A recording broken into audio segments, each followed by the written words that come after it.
I'm in search of conversation guests. If you are interested or know someone that might be interested, please contact me directly. Thank you.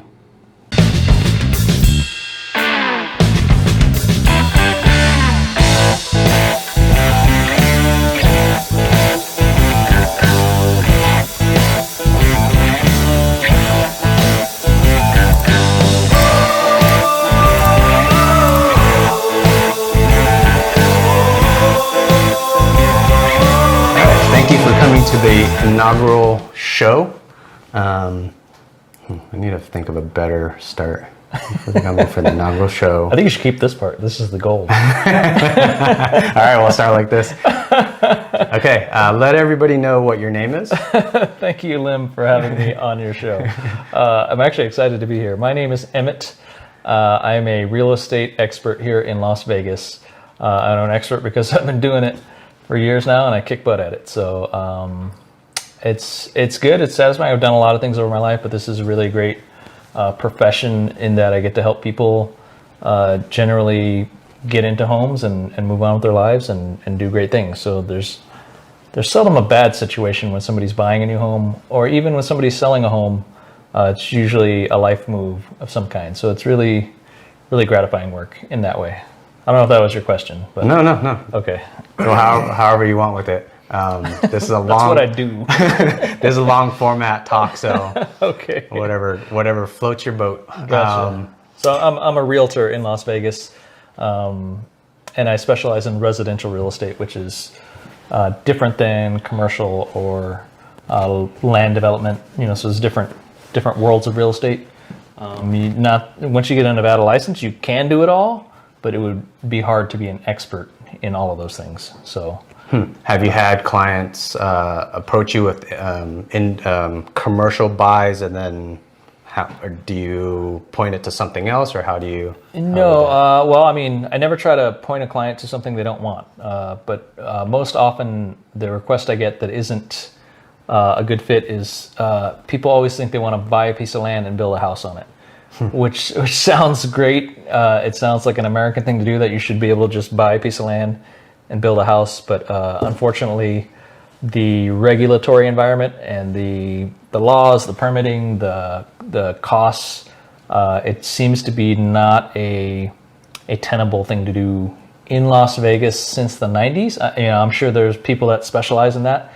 I know there are some manufactured home companies that can help you get your plot of land and put a manufactured home on it, but as far as developing a piece of land is what you're doing, is turning it from dirt into this is now legal property with the county that I can have a house on and then run utilities. It gets complicated real quick. So, wow. People think it should be easy, and maybe it should be easy, but it's not. It's painful. By chance, would there be? I know we tried to do an interview before, so some of these questions are going to be similar. That's okay. I've totally flushed that. If you try to compile 5 top questions, the most common questions that someone calls you, what's the top 5, top 10? I don't know if there's a top 5. There's definitely people are always asking me, what's the market doing? Is it a good time to buy? And I think it's the wrong question, but people seem to love to ask it. So is it a good time to buy? A real estate agent is always going to tell you, yes, now is a great time to buy because they don't get a commission unless you buy or sell something. So it's going to be very rare that you'll find a real estate agent that says, it might be smarter for you to wait until you've got 2 years in your job, or, it looks like you've got some family things going on. You might want to settle down. If you're not sure you're going to stay in Vegas, then it might not make sense to buy a home because it's a long-term deal. But most real estate agents are going to say, now is a great time to buy. And there is that commission incentive. But honestly, in a way, maybe that's also true in that, is there ever a bad time to buy? With the exception of the one historic market crash that we saw in 06, 07, 08, however you want to call that one, as the mortgage industry gave so many irresponsible loans and everything crashed. that was the worst market crash of a generation, of a century. Will we see that again? I don't know, because the basis of that one was irresponsible lending. So lending is a lot more responsible now. So can we see that kind of collapse again? I don't think so. I don't see it. But knowing that, is now a good time to buy? In the long run, yes, as long as you plan to stay in that home. So especially in a primary home. If you plan to stay in that home, yeah, I mean, do you have another free place to live? So if you're paying rent, you don't ever get the rent back. You're paying an expense. But once you buy the home, then you get the equity in the home. So as long as you plan to stay long term, I don't know if this is too, I guess we are long form. Yeah. This might be a boring answer, but as long as you plan to stay in the damn place, it usually makes sense. The sooner the better, right? So if you could go back in time and buy a house in the 60s, would you? Everyone would say, right? Let's do it, right? Yep. So I've never met the person that bought their home like 10 years or 20 years ago, and they said, oh man, I wish I had waited. I wish I hadn't bought it when it was that low. Even people at high interest rates, I don't know if you want to get into that, but there's people that bought 30 years ago at 9%. Oh, geez. And they've never refied. Yeah. I mean, they should have refied, but you'll meet them 30 years later and they're about to pay off their loan on 9%. Like, why didn't you? Yeah. You know, so it's. But I'm guessing, are they still ahead? Because 30 years, the amount of interest they paid, how much equity that has become, it started probably higher in equity than the interest they paid, maybe? Well, yeah, I mean, so they bought that house, however many years ago at, say $150,000, right? So that's now worth so much more. So you've collected all that equity in the market growth. You've paid down that loan. So if they're close to paying it off, once you own a house outright, or a condo or a townhome or whatever it is, once you own it outright, you own all of that value, all that equity. Yeah. You still got to pay property taxes and some maintenance and utilities and stuff, but so it's not free and clear. But it's probably not that much compared to. No, it's your yearly. Yeah. So property taxes in Las Vegas are pretty low compared to the nation. I hear that Texas is really high. They have high property taxes. I saw my dad's property tax. I didn't think it was that much, but. Yeah, so my home in Vegas, we've got, let's see, property tax comes out to about, I want to say it's like $100 a month, somewhere in that ballpark. So not if you had the house paid off and you're paying $100 a month property tax. Yeah. So I'll take that deal. Yeah.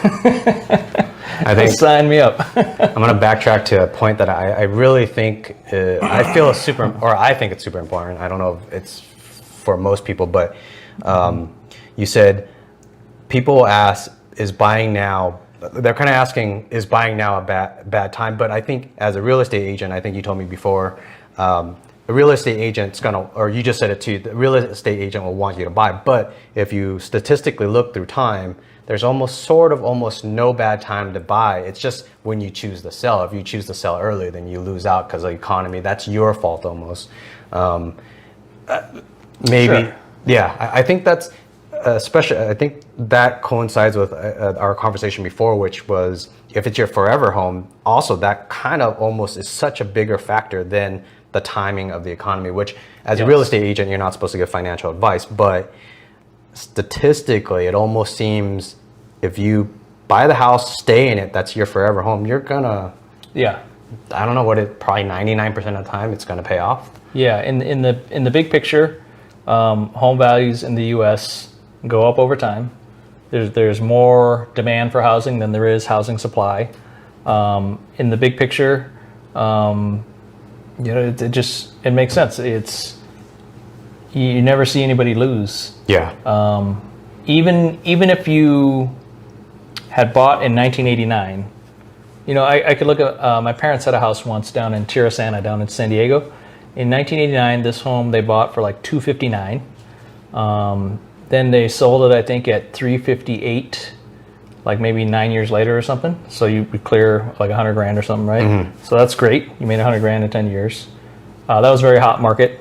Interest rates were high back then. I think it was right around 8 to 10%. So if you had that same, if you stayed in that home, right? Come 2006, you got a huge market crash, right? But your mortgage would have been the same as what you signed up for in 1989 if you had stayed there. So whatever deal that you had for the last 15 years, 16 years, you're halfway through your mortgage, so you're paid way down. So even as that market crash happens, you could just, as long as you got your job, you could just keep making your mortgage payment, right? Yep. As long as you don't go anywhere. Yep. Nothing happening. So the people that, a lot of people got wrecked by that one, but it's because they bought during the frenzy, and then they came out of these adjustable rate mortgages and had to do something. So they made the wrong move and sold out. So you have this big crash there. But if it was just the home you're living in, then you just keep making your payments, keep working your job. Yeah. And if you come out the other side, that home now is worth $800,000. So, to me, that's insane. From 1989, 2020, you'd be paid off and have an $800,000 home in your pocket. So that's a retirement, if you ask me. I've got an aunt and uncle in Chicago that have been in the same home since I was a child. So I'm 43, so that home they've most likely paid off, and they've got this, whatever it's worth, it's theirs and they own it. So it's great if you can see the big picture, if you can look long term. There's people that are like wanting to sell it in 2 years, and it's like I can't say that that's a good strategy, because you don't know where the market's going to be in 2 years, and you don't know if your transaction costs will be more than your gain in equity. So I don't know if that. No. There's a lot more detail to it. Yeah. Do you think that do you happen to run into stories where, so if someone asks about the economy currently, do they somehow bring stories like, well, my aunt or uncle, they lost money on a house? Do they ever bring stories about that and they're fearful? I don't see a lot of fear of losing money on a home. I see a lot more fear of missing out, fear of not getting into the market, or fear of getting the wrong home. A good one actually is, I actually think it's a legitimate fear, a fear of getting into this giant transaction. Like there's not, for most of us regular job people, regular workers and wage earners, there's not a bigger transaction we do. There's not a bigger purchase we make, a bigger commitment financially. So there's a certain fear of like, holy cow, I'm going to borrow $200,000 and I have to figure out how to pay that off. Like I paid off my car, but this is a whole nother magnitude beyond that. There's a certain fear that I had when I bought my first house. I started thinking that way because my degree is in accounting, and you start looking at these numbers and you think about it and you go, that's a lot of commitment. But what kind of got me over it was I thought about it and go, you know what? I've seen enough people do it. I've seen my parents do it. I've seen aunts and uncles do it. I've seen strangers do it. I've seen all kinds of knuckleheads do it. You think about the people you run into at the gas station or the supermarket, and the idiot that can't drive. Like all these people have bought homes. So I'm like, well, if these clowns can do it, like how bad could I screw it up? Like how badly could I? So that's what kind of got me over that fear, which I feel is a legitimate fear. But I think if you look at how many people do it, and there's not a lot of like catastrophe that accompanies that. So that gave me enough comfort to move forward. Gotcha. So people's fear, but more about FOMO than history with their grandfather, stories from it. I guess maybe tangent question. Where do you find that you or good real estate agents, what are they doing to help the buyer or seller? What would you describe as a good real estate agent? What would be a red flag if they're working with an agent? What would be a red flag if you were working with an agent and? Well, so the first red flag is going to be pushiness. If a realtor is pushy with you and trying to get you to do this and get you to do that, if you tell the realtor, hey, I'm working on getting my approval for the loan. I'm going to wait a couple months. I got some money coming from here that I know it's going to help me. If a realtor's real pushy, that kind of almost means the realtor might be too focused on that commission. there's a certain amount of encouraging and help that we want to do, because there are some people that are kind of procrastinators and never get to the starting line. So there's almost you have to get your documents together, get your shit together, and be ready to buy a home. So maybe some people need that. But if you get this kind of sales vibe where it doesn't seem like they're hearing your concerns and your needs, and they're pushing you towards something you don't want, then that should be a big flag. Because the job really is a consultant role. What you really need is a realtor who has the experience of having done transactions. So no matter how many houses you've bought, I mean, how many houses do people buy in a lifetime? Like, I don't know, max 4 or 5? Like, so this is a huge transaction that you've done at most a couple times, right? So unless you've bought a ton of real estate, you don't get to practice this often. So you're trusting this expert this person that's done it several times this year. So this person's just been through it. Well, yeah, I just closed it last month. So I just went through this, and I know the steps, and I know the process, and I know some strategies to help you get the best result. So that kind of helpful expertise should be what comes through from your realtor, is somebody who has practiced doing this enough to help me do it better. Does that make sense? Yeah, totally. Because it's a big financial transaction. It's a big life move. There's contracts involved. There's a lot of different moving parts. It's a title company, an escrow company. There's a loan. There's appraisers. There's home inspectors. So there's all these different parts that come together, and you want somebody who can coordinate all that and bring kind of ease and comfort to this complicated transaction, and not stress or drama. Yeah. I'm my personality, as soon as I feel a sales pitch on anything, I mean, it could be freaking Girl Scout cookies to spam on the internet. I don't know what it is. So see through your little child smile, which I don't know. I don't know if that would be the opposite. Maybe I would harm myself if I went to a home buying situation. Yeah. I don't know how many agents I would go through. I don't know. Maybe I would turn into be a jerk, because I get what's the word? Like I get defensive, and it turns mean because I feel someone's pushing me into something. I'm not sure what it is in me about that. But I want to guess I'm on a polar spectrum of that. I think most people may not pick up on those things, whether for good or better, meaning or good or worse. Like I might be on the far side that's making it worse for my life, maybe.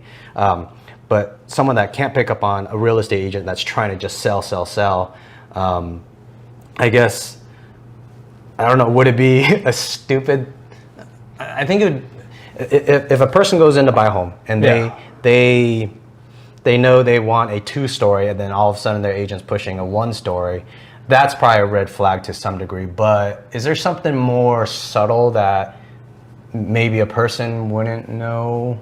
I don't know, something that's a little bit more subtle in the real estate world. That might be a question that probably... Yeah, I don't know about more subtle. I can say that it is a kind of a personality game where you want to find somebody you feel comfortable with. Mm-hmm. Comfort, I think, is very important. Comfort and trust. If you want to get no vibe that this person's going to screw you over, because you're trusting them to be your agent and your champion and your representative in this big transaction. So if you have that connection and that trust and that rapport, then that's exactly what you need. And you know, you've been around enough to get a vibe. So if somebody gives you a bad vibe, a lot of people are afraid to kind of be upfront with their realtor and just say, hey, you know what? I don't feel comfortable. I'd like to not have you as my realtor, and I'm going to move on and find somebody else that I feel more comfortable with.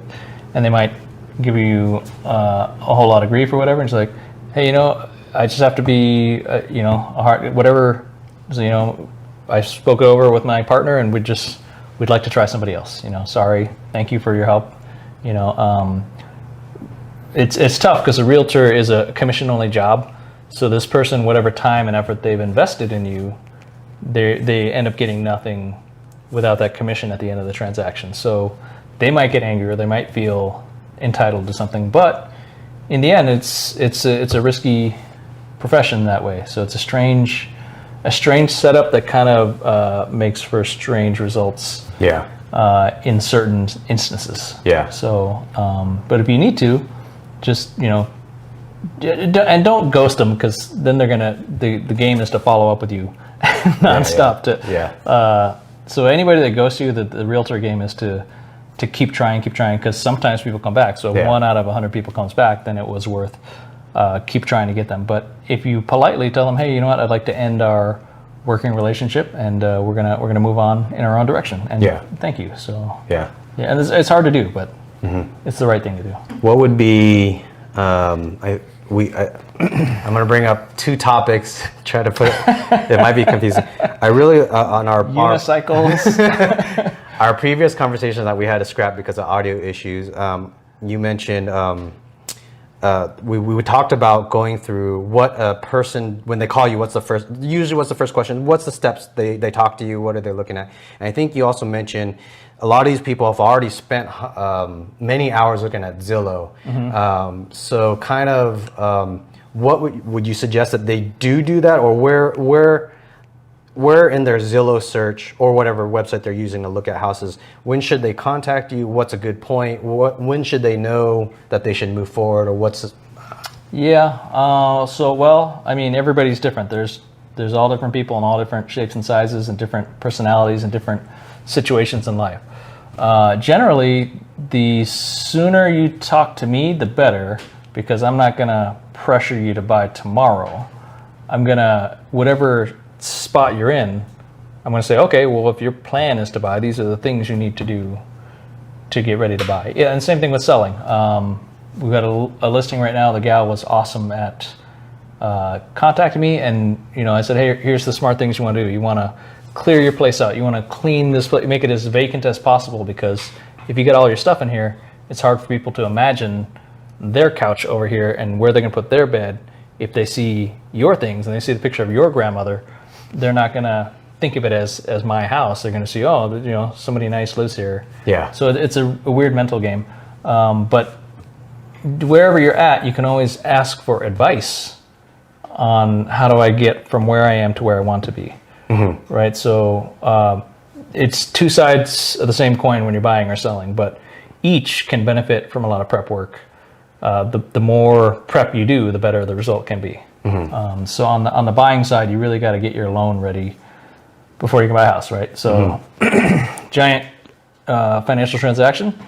You show up, you love a house, and you say, hey, I want to buy this place. And the seller's going to be like, cool, where's the money? Right? So that's going to be, that's a very super simplified way to say it. But but you got to show them the money, right? So if you can get your life in order, you want to get your credit score, your tax returns, your pay stubs, any bank account balances.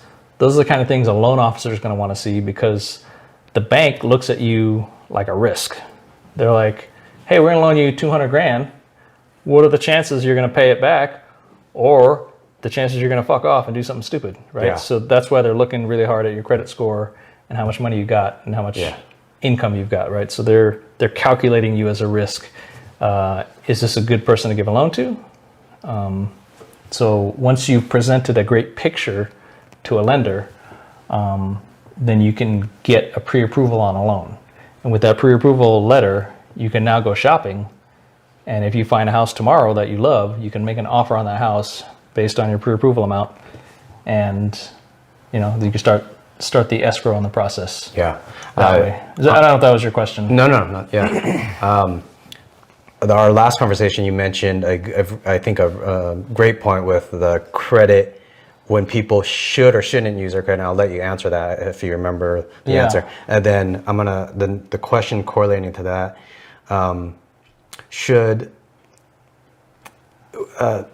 you earlier said that a person can contact you super early in their search, whether they're fully ready to buy or not, but you could help them through it because you're not a pushy seller. Once you say the thing about credit, would it be crazy or stupid if you think you're close to ready, I guess you could apply for the loan to see if you get accepted or whatnot. If it's super early, does that, I don't know, like 6 months or a year later, if you're not really ready 2 years out, that's a 1 point negative. If you could maybe think of a scenario where it would behoove someone to start looking super early or not, and then answer the credit thing too. Okay, well, let's start with credit. So credit score is a critical component to getting a loan. The bank, if you got bad credit, the bank doesn't want to say, here, have fun with this 200 grand, right? So if you got great credit, then the bank knows that you've been acting as a responsible adult, paying things off, and you have a history of being financially smart, is how you get the great credit score. So that's where you want to get to. People will contact me and say, hey, I really want to buy a house, but my credit's not so good. Okay. And so we go, hey, we got to build up that credit, right? Yep. So you can pay down debts, you can make more money. You can a lot of it. If you have negative items on your report, you can try to fight those negative items. So depending on where you're at, it might make sense to go to a credit repair company. So there's nothing. It's just the world we live in the business. The credit company is a business. The credit score companies are a business, and everybody that loans you money was a business, and the credit repair company is a different business, and they're all playing different games. Mm-hmm. It might cost you $500 for a good credit repair company. Mm-hmm. I know a great one, if you want to ask me. But I've seen them move a score 100 points. So if you're in a tough credit situation and takes them a couple months to bring your score up, if you dedicate your life for a year towards getting ready for buying a home, you can work on your credit score. You can work on saving up cash in the bank. You can work on paying down some debts that hinder your ability to borrow. So if you got a loan on that new Range Rover, and you got some student loans, and then you got a couple medical bills that are out there, and then you got bought some cool stuff at Macy's, right? So you start stacking up debt. That's going to show on your credit report, and it's going to pull your score down because they're going to say, hey, you're kind of maxed out. Mm-hmm. And the loan officer is going to look and go, okay, well, we would loan you this much, but we can see you're already paying on all this stuff.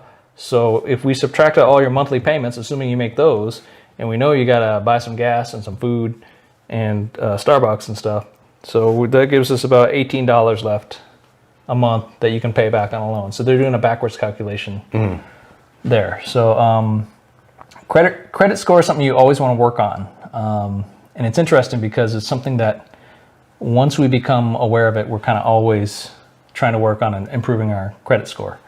And it's interesting because you have to think about, what am I using that credit score for? Mm-hmm. It's your ability to borrow.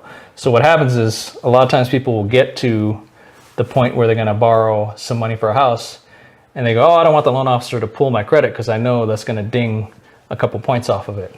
And I have to remind them that, wait a minute, this was the thing you were building the credit score up for. Yeah. This was the big purchase that you want to use your credit score on. And if it dings you a couple points, then so be it, because this is the time. It's kind of like saving all your ammo, and then you get to the war and go, oh, no, I want to blow all my bullets shooting people. Maybe that's a terrible analogy. It's a shitty analogy. It's like saving up all your dollar bills, and you get to the strip joint, and you go, I don't want to spend my dollar bills. Yeah, there you go. Is that a better Las Vegas analogy? The strip joint is why you're saving dollar bills. No, so I have to remind people that this is the moment you want to let somebody ding your credit a little bit. Because what else are you going to buy after this, right? Yeah. What were you saving up for? Yeah. Was the yacht next, or the helicopter? Yeah. So people get real nervous in it, and we train ourselves to kind of be very protective of that credit score. So it's good habits and good behaviors, but there comes a moment when you go, you know what, it's okay if it dings it a little bit. So kind of the numbers that matter.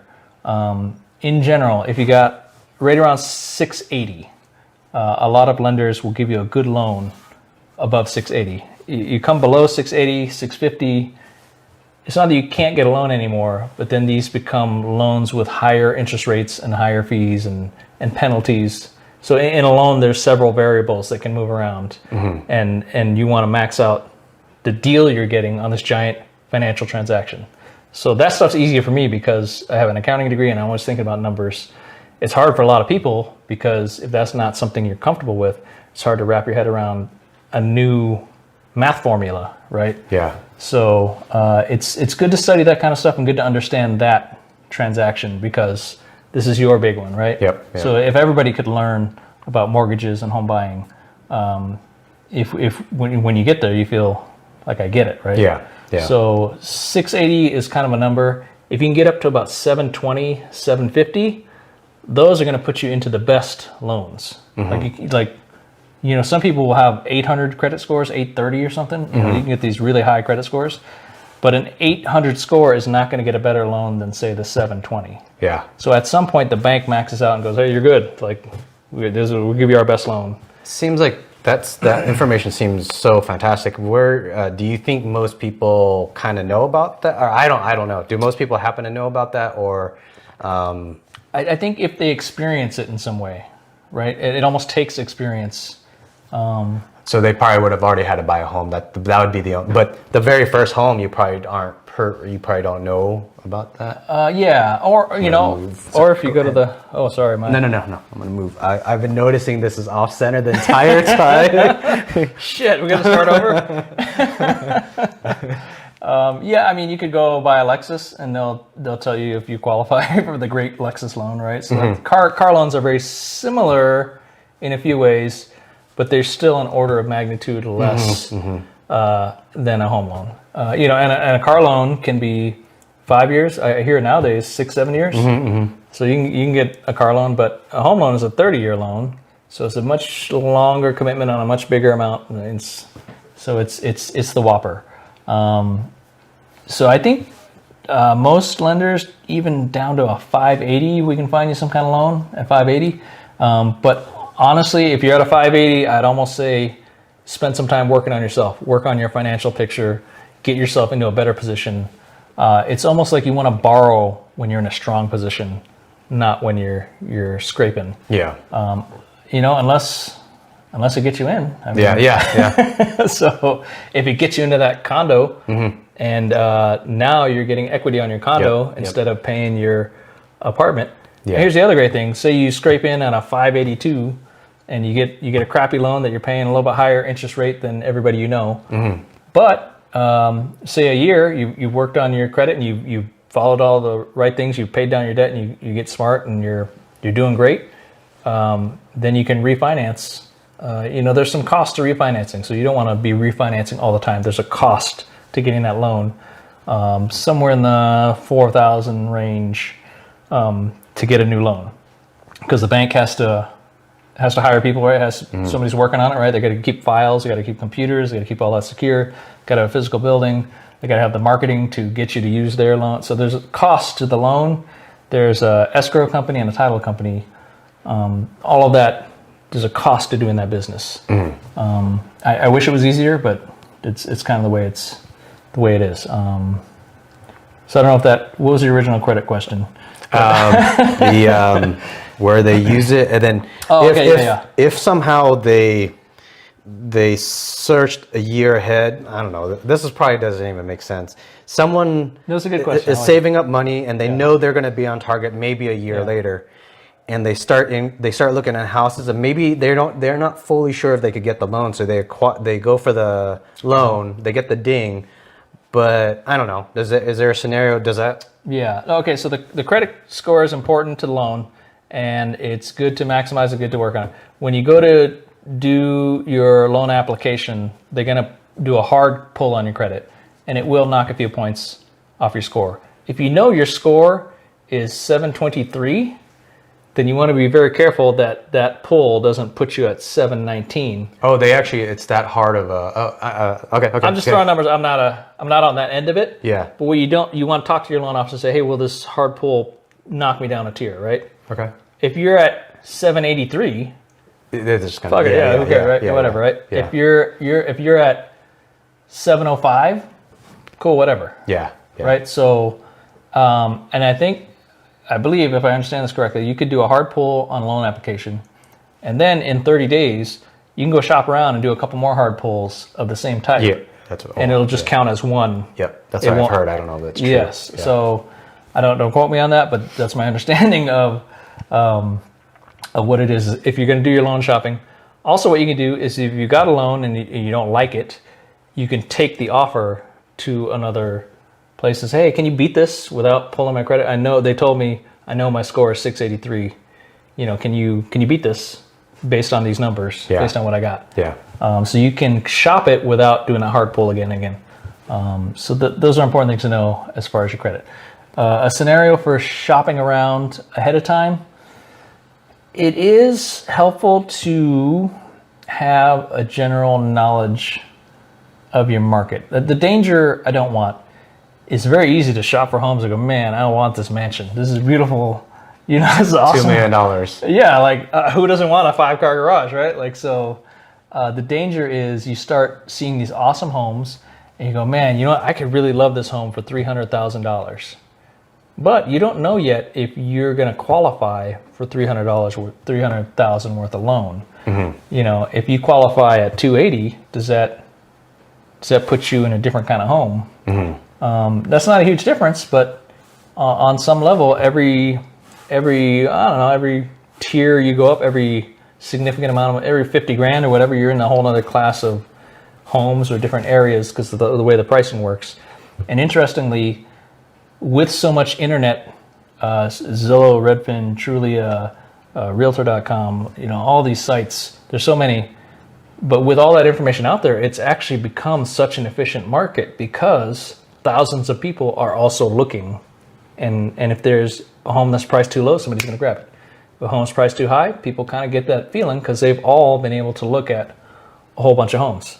In the old days, before the internet, you would just drive around and go, oh, okay, yeah, I live here. I know that plot. That's right. That's interesting. You can imagine before the internet. Yeah. Or you might have a black and white newspaper with some a 3-line listing. Yeah. Right, 3-bedroom home. Man, I remember the old magazines, the rent for homes wow. Those were the awesome magazines back then because like, wow, I see a picture of it and they get some more information, right? Jeez. So before the internet, there was not nearly as much information, but now with so much information available to everybody and so many eyeballs on every piece of information, it makes the market very efficient in an economist kind of way. Like an economist would say, this is a very efficient market. I'm not an economist, but I suspect they would say it's a very efficient market in that there's a lot of good information and it pushes people to where the supply and demand and the prices are realistic. Yeah. So as far as searching ahead of time, what you don't want to do is start dreaming about houses you can't afford. It is good to know, like, hey, in my city, the average home is about $300,000. But if I just need 3 bedrooms and a 2-car garage, I could probably find one at $275 if I'm patient and I'm not too picky and I'm willing to do some work on fixing the place up.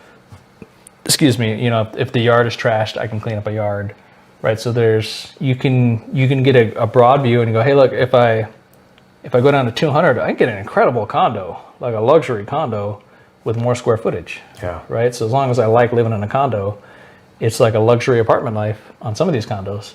Or you go, you know what? I want a townhome because I get most of the value of a home. I get a little yard and a garage, but I'm not paying the full price on a whole house. And it doesn't bother me if somebody lives on the other side of that wall.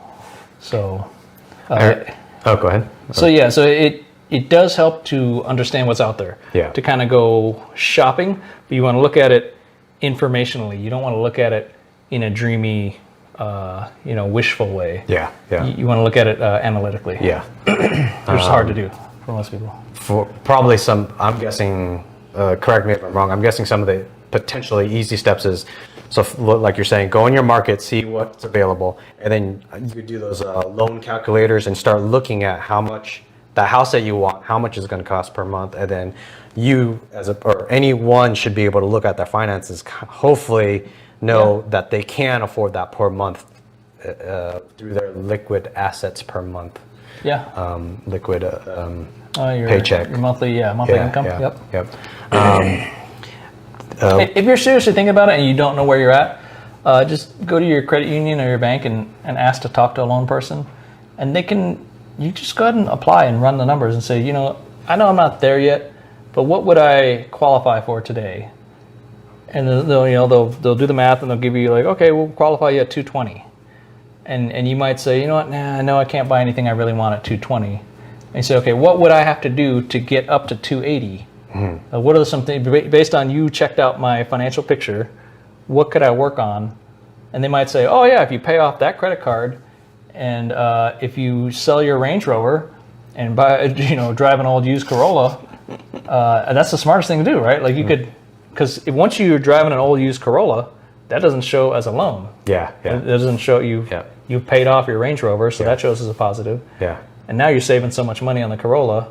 You're saving money on your insurance, your gas, and your monthly. So that money you save every month, put that into savings. You want to save up some money for a down payment and some money for closing costs. So when you're buying a home, I suggest you try to save up at least 10 grand. Because if you're not in a place in your life where you can save up 10 grand, you might not be ready to undertake a giant financial transaction. I love that statement. I think because I think there's I remember my life when when I was 23 years old. I'm reckless. If someone said, "Can you save up 10 grand?" I might have been over too aggressive in saying yes, but realistically, a few months later, there would have been no way to see that, or a year later, I would have never seen that. So for someone to say, "Hey, if you could get 10 grand actually in your bank account, then maybe you could actually afford getting into a home." Maybe. I mean but it's such a great. It takes responsible behavior to get there. Unless you're doing something where you make big chunks of money, it takes planning and conservative thinking and smart behavior to get to that spot. And honestly, for me, most of my life, I wouldn't have been able to get there. Most of my adult life, let's say. I almost want to say I wonder I don't know if I'm on which spectrum. I wonder if most people would be able to get 10 grand or most people can't. Because I feel like not until I was 31, maybe could I realistically get 10 grand in the bank. Sure. Yeah, well, I was not in a position to buy a house till 37. Just life, life happens, whatever you're doing in life. So don't feel bad if you're not there. If you can get into a home in your 20s, even a condo or a townhome or whatever, if you can buy your property in your 20s, you're way ahead of the game. You're awesome, right? Yeah. If you can do it in your 30s, awesome to get started, right? So 37 for me was, you could say, later than most. But nowadays, I don't know. If it's hard to make big income and save up enough money for closing costs and down payment, it's a different economy. Every decade it seems like it's harder and harder. So I almost maybe we'll get into that conversation in the second part of the show where it's just random questions. Where I think the change, the change of economy, job, salary, cost of house, cost of cars, insurance. It seems like a beast today in America. In my opinion, I don't know. We could talk about economy and all that stuff later. Right. I can't imagine certain.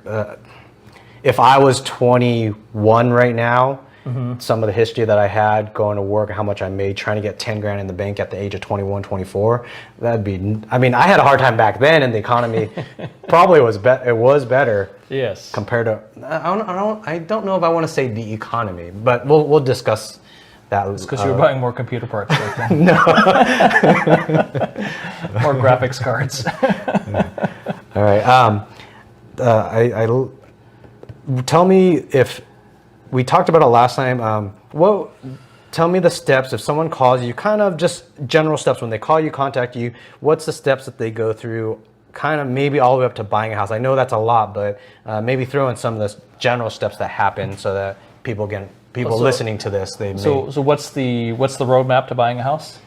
I'm thinking more when they call a real estate agent and then thereafter. Okay, so if you call a real estate agent, you either have your loan pre-approval or you don't. If you don't have that pre-approval, that's going to be the first step. Because again, the realtor's job is to help you find the right home. They should be better at searching and finding than you are. And they can also read you from the outside and see, this guy said he wants a big yard, but really I can see that when him and his wife step into an awesome kitchen, they get really happy. So maybe they really want an awesome kitchen more than they want a big yard. So they can see things from the outside that you don't see about yourself. Sorry, I think I'm... No, actually, I was going to actually go on a tangent on that too. I think I've heard you quite a few times say people contact you, and by the time you kind of figure out what they want, it's totally different than what they told you in the beginning because that's just people's emotions. So anyways, go ahead. No, that's true. And I generally take people at face value. And if you tell me something, I believe you. And I listen to the words you're saying. So if you tell me you want a big yard and a large driveway, then I'm going to look for homes with a big yard and large driveways. And then it's so weird how often people will be like, I don't like that. I do like this one. And I go, well, I mean, those are different things. And then so after you go through enough online listings with them and you take them to see 5 or 10 homes, you'll start to see patterns of like, oh man, this chick really wants a walk-in closet is what she really wants. And you're not going to find that in older homes. How sexist of you. No, I literally just had this. I'm just messing around. There's a dude, I just showed some condos this morning, and he loves 3-bedroom condos in very nice condo complexes and nice areas. He wants the Queen Mary of condos. If you asked him, I don't think he would describe it that way. But in working with him over the months, I'm discovering this is what the guy wants. Like this is what he's reacting to. These are the ones he's asking to go see. These are the ones he's reacting to online. Because when I send him listings, so you start to read these patterns in the people, and it's not like I want to be right or kind of catch people or anything. It's just I want to help them get to their goal, and their goal might not be the same as the words that they originally. They might be saying what they think they should be saying, right? I want a great neighborhood, and I want some good schools, and I want and what they really want may be different than what they think they should want. Yeah. So that's a hard. So that detour, I've forgotten the original question. What's the path when they contact you? So you want a pre-approval on a loan. The bank is then saying basically, hey, unless there's any surprises, we're going to offer you a loan of $240. That gives you your budget to go shopping. You can shop online and say, hey, I like this house and this house, right? Yeah. Once you've got your budget, you want to go see some homes because you can do all the shopping online and the pictures look awesome. But a great photographer can make an okay home look incredible. And I hire great photographers because I want my sellers to get every chance to get eyeballs on their home and to get people in there to fall in love with it. I see, I'm going to tangent again. I see $500,000 homes. You're at $500,000, and the agent will go in there with a cell phone and take the crappiest photos in the dark without opening the curtains. And it's like, you took 5 minutes to take 8 photos, and you want to sell this thing for $500,000 when I can drop $100 and have a professional in here, have awesome lighting. Every shot is a beautiful, incredible shot. You're trying to sell this thing for a lot of money. Like, put a little investment in selling it and marketing it and advertising it and making it look beautiful. So it's baffling to me that it should be illegal to have such terrible pictures of these expensive homes. Like crimes against humanity. I feel bad for those sellers. Like, you got this agent. I hope do you pick your aunt or something? What happened? So it's sad for those sellers. But that's something, for my sellers, when I'm the listing agent, I'll pay for the photographer. I want this home to sell for you. So yeah. Anyway, the process here. I'm going to do a tangent. Sure. I think I remember from our conversation last time, you mentioned something, and I might be wrong, or it's probably better that you explain it. When someone gets approved for, say, $300,000. Okay. I think you said something like they really wanted a $330,000 house, but then once they get the $300,000, they only look for that block. They look for a house right at 300, but they're missing out if they just look for a house at 280. I think you said something like that. There is a tendency for people to shop high. I've seen several. This is pretty common where people get approved for 300 and they go, "Oh, I really want this one that's 320," and they'll go back to the loan officer and say, "Hey, can you get me 320?"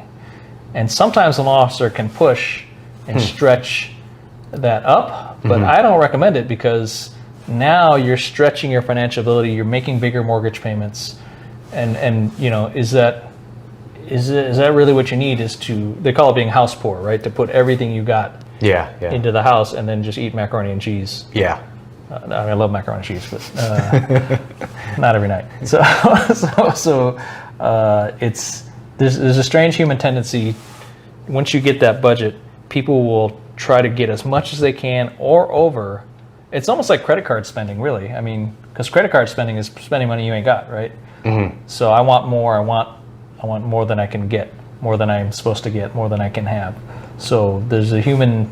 If you're looking at your home purchase as a smart financial transaction, and you're strategizing and you're being analytical and you're being smart about it, it's an investment and a home, and I want to like the place, but I got to be smart about it. That's one thing. If you got, oh man, I got a $300,000 check. Let's go. This one has a hot tub. Can we get this one for $320,000?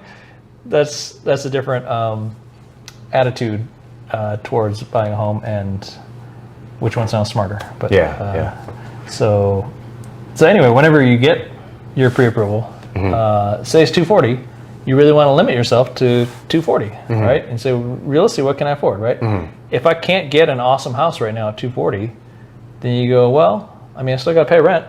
So what's the best house I can get at $240,000? Can I get an incredible condo at $205,000? And yeah, my HOA is a little bit high, but I get this cool pool and beautiful complex and a gate. So you make that choice based on that pre-approval, and the realtor should help you in the searching and the selecting and the comparing and the going to visit the homes. Once you have picked one, you say, I love this place the most, and a lot of times you feel it when you walk in, because after you've looked at enough places online and you walked into 5 or 10 places, you go, man, this one feels great. I could really see myself enjoying living here, right? So whatever that is different for every person.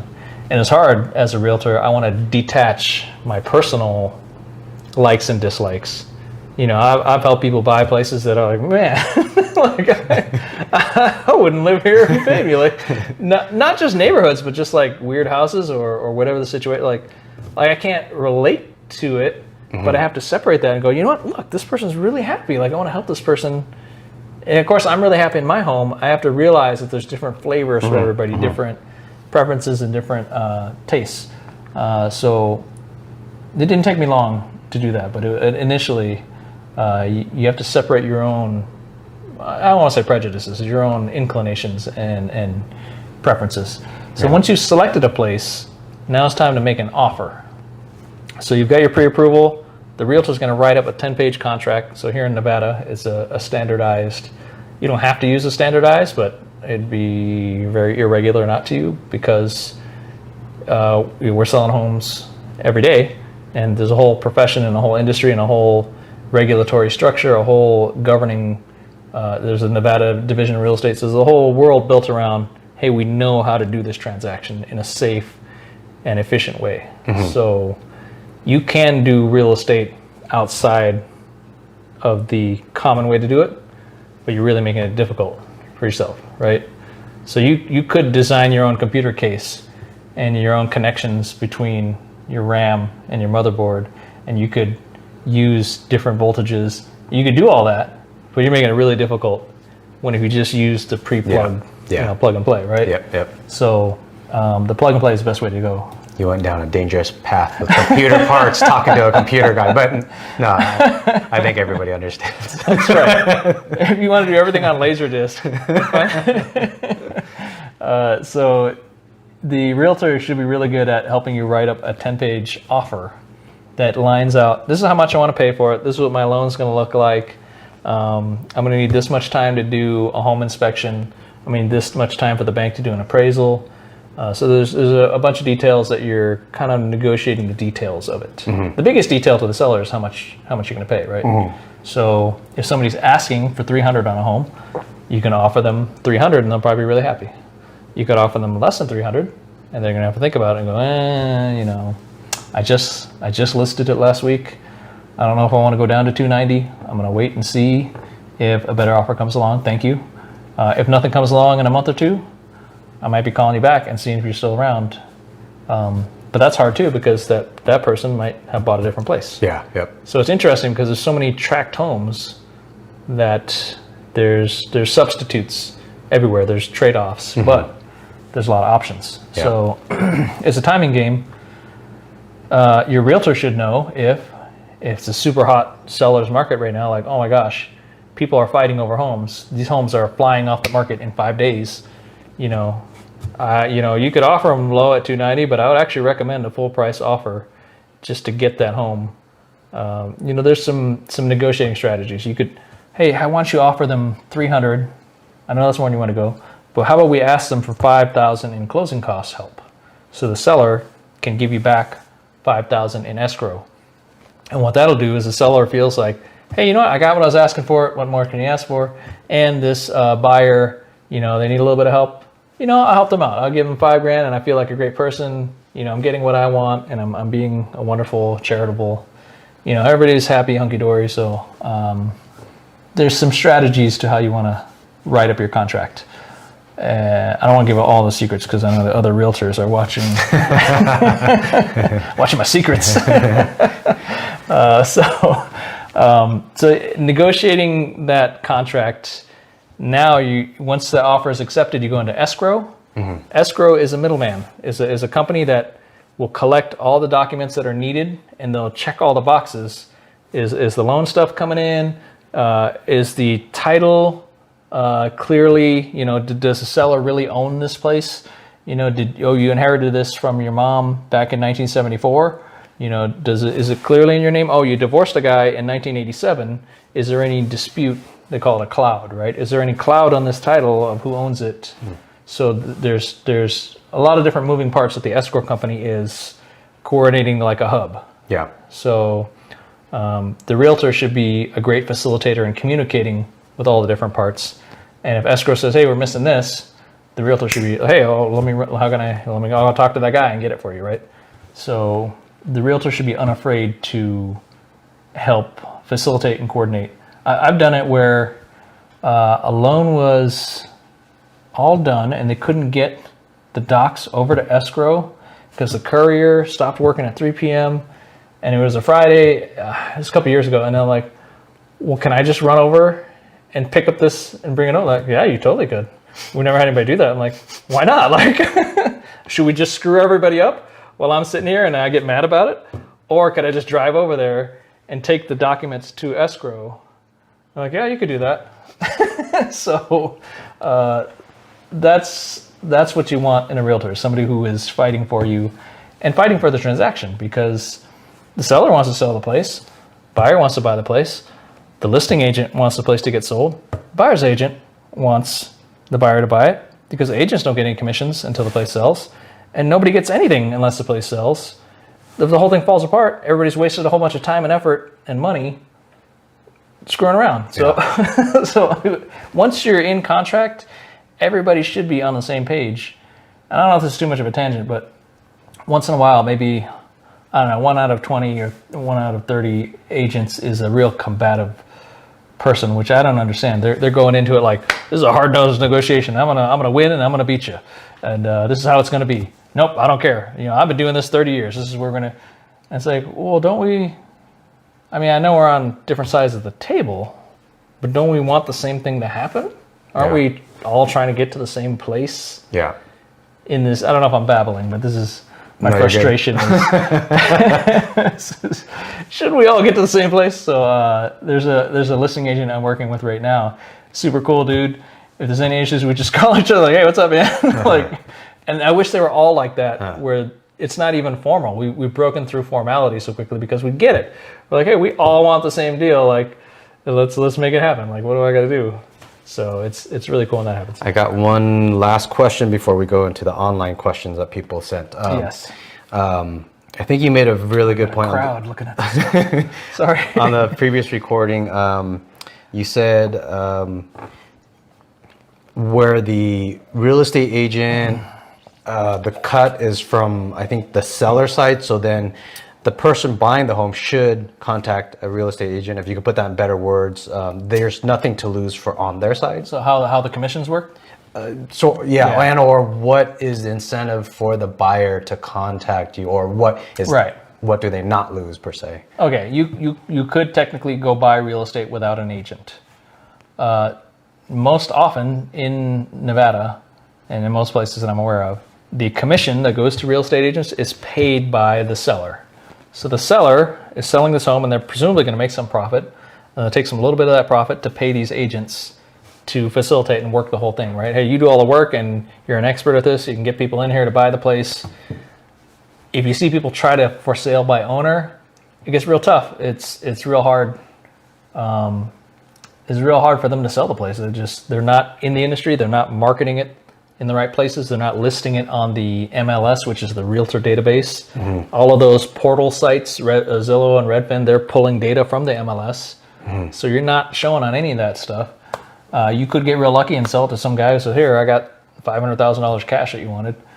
But it's not an efficient market on that side. Yeah. So if you get into the efficient market, I think it's worth paying the commission to get this home sold professionally with all the legal documentation done, with all the right professionals working on it, your title, your escrow, your insurance agents, everything can be done so easily with the plug-and-play system. A buyer could technically buy a home without an agent, but what's really going to happen is if you buy a home that's being listed traditionally, that seller has already offered the commission to the seller's agent. The seller's agent will, well, hey, I found the buyer. So now I get both commissions. Sorry, my brain slowed down. Sorry, I might not explain that well. The seller has the agent. The seller has a seller's agent, the listing agent. Yep. And he says, hey, I'm going to give you some commission, and I'm going to give the buyer's agent some commission. Right? Okay, yep. Okay. So if a buyer shows up without an agent, the seller's agent is just going to go, hey, look, I found a buyer. Now I get both commissions. Oh, yeah. Which is fine, except now that agent is not working for you. He's working for the seller. Yep. Right? So he's not watching out for your every interest. He's watching out for his seller first, who he's known through some relationship, right? You got to be his agent somehow. Maybe you helped the guy buy a house. Maybe they've been racquetball buddies for 10 years. Whatever it is, are you a better friend to that agent than the seller is? So you can do it. You can be 1,000% professional and say, you know, I'm going to look out for both your interests. I'm going to separate all of my personal things, and I'm going to behave, and then I'm going to step over here and wear this hat and be your buyer's agent. Yep. You could do it, but do you trust that guy to? Yeah, most humans probably can't do that. Yeah. So as a buyer, you might as well get a real estate agent because it's basically free to you. The seller is paying the commission, so you're not paying any commission to your buyer's agent. So you get free expert advice in real estate, someone to guide you through the transaction, somebody who's been through this a dozen times, somebody who just did this last month to show you how to do it, right? So they can give you advice, give you information. I give people all kinds of, people will go into buying a home and they have no idea how to handle homeowner's insurance. I'm like, oh, homeowner's insurance is easy. You usually get it through the company that you bought your car insurance through because they give you a discount to package it together. You can still shop it around. I can tell you all the answers because I'm doing it all the time. So as a buyer, you might as well get a free agent working for you. You want to get the best one you can find, but even after people move in, I'm helping them out. In Nevada, we have this thing called Homesteading, where you register with Clark County that I'm homesteading my primary residence, that if somebody sues my ass off and they take everything I got, they can't take my primary home. So it protects your home. It's like $17 to register it or something with the county. Okay. You got to notarize it, so whatever it costs you to notarize, $10 or something. Yeah, the UPS store. Yeah, whatever. Yeah. So it's the cheapest insurance on earth that if you get your butt sued off, you still get to keep your home. Okay. So I've heard about it. I didn't know that. Okay, interesting. Yeah, so I can explain that stuff to people. Yeah. I can show you all. I got it all figured out. I got all the answers. I can give you the answers. Yeah. For free. So on the buyer side, it totally makes sense. Yeah. On the seller side, it definitely makes sense to have an agent because of that efficient market. So I mean, it might sound like a bunch of bullshit to you, but if you don't get into that MLS, you're not in the efficient market. You're not going to get the best price for your home. So say you listed your home too low, people are going to see that and jump on it, right? Yeah. You're going to have several agents talking to you, and then they're going to start bidding against each other to get that price up. Yeah. Right? So in an efficient market, you'll maximize your selling price. And there's another weird, I don't know if it's psychology, there's another weird side effect to it. You're offering the agent who's working for you a commission, and you're also offering the buyer's agent a commission. What you're really offering the commission for is to bring you a buyer. So there's no rule on how much commission you have to offer. It's very common to see 3% to each of the agents. So if you're offering 3% for a buyer's agent to find me a buyer, then people are going to, hey, look at this house. It's a great house, right? we get it. It's expensive to pay these percentages. Oftentimes you'll see 2.5%. And you go, you know what? I get it. It's expensive. We want to save some money. 2.5 is still pretty good, right? Hey, check out this house. This is good. We got these houses, right? If you start offering 2%, 1%, you can offer anything you want. You start offering very low or no commission to a buyer's agent. Well, what's the buyer's agent's incentive to show your home? Like, do you have the most amazing house on earth? Is it going to be awesome for my buyer? Or is it just like these other three? If I got 4 choices and one of them's offering me a 1% commission, I might not show them that one first. If my buyer tells me this is the house they're looking for, I will show you that house, right? I'm very ethical. I'm very principled about it. But what you're really doing is you're bribing those buyer's agents to bring you buyers, right? You're incentivizing. Sorry, bribing's not the right word. You're incentivizing buyer's agents.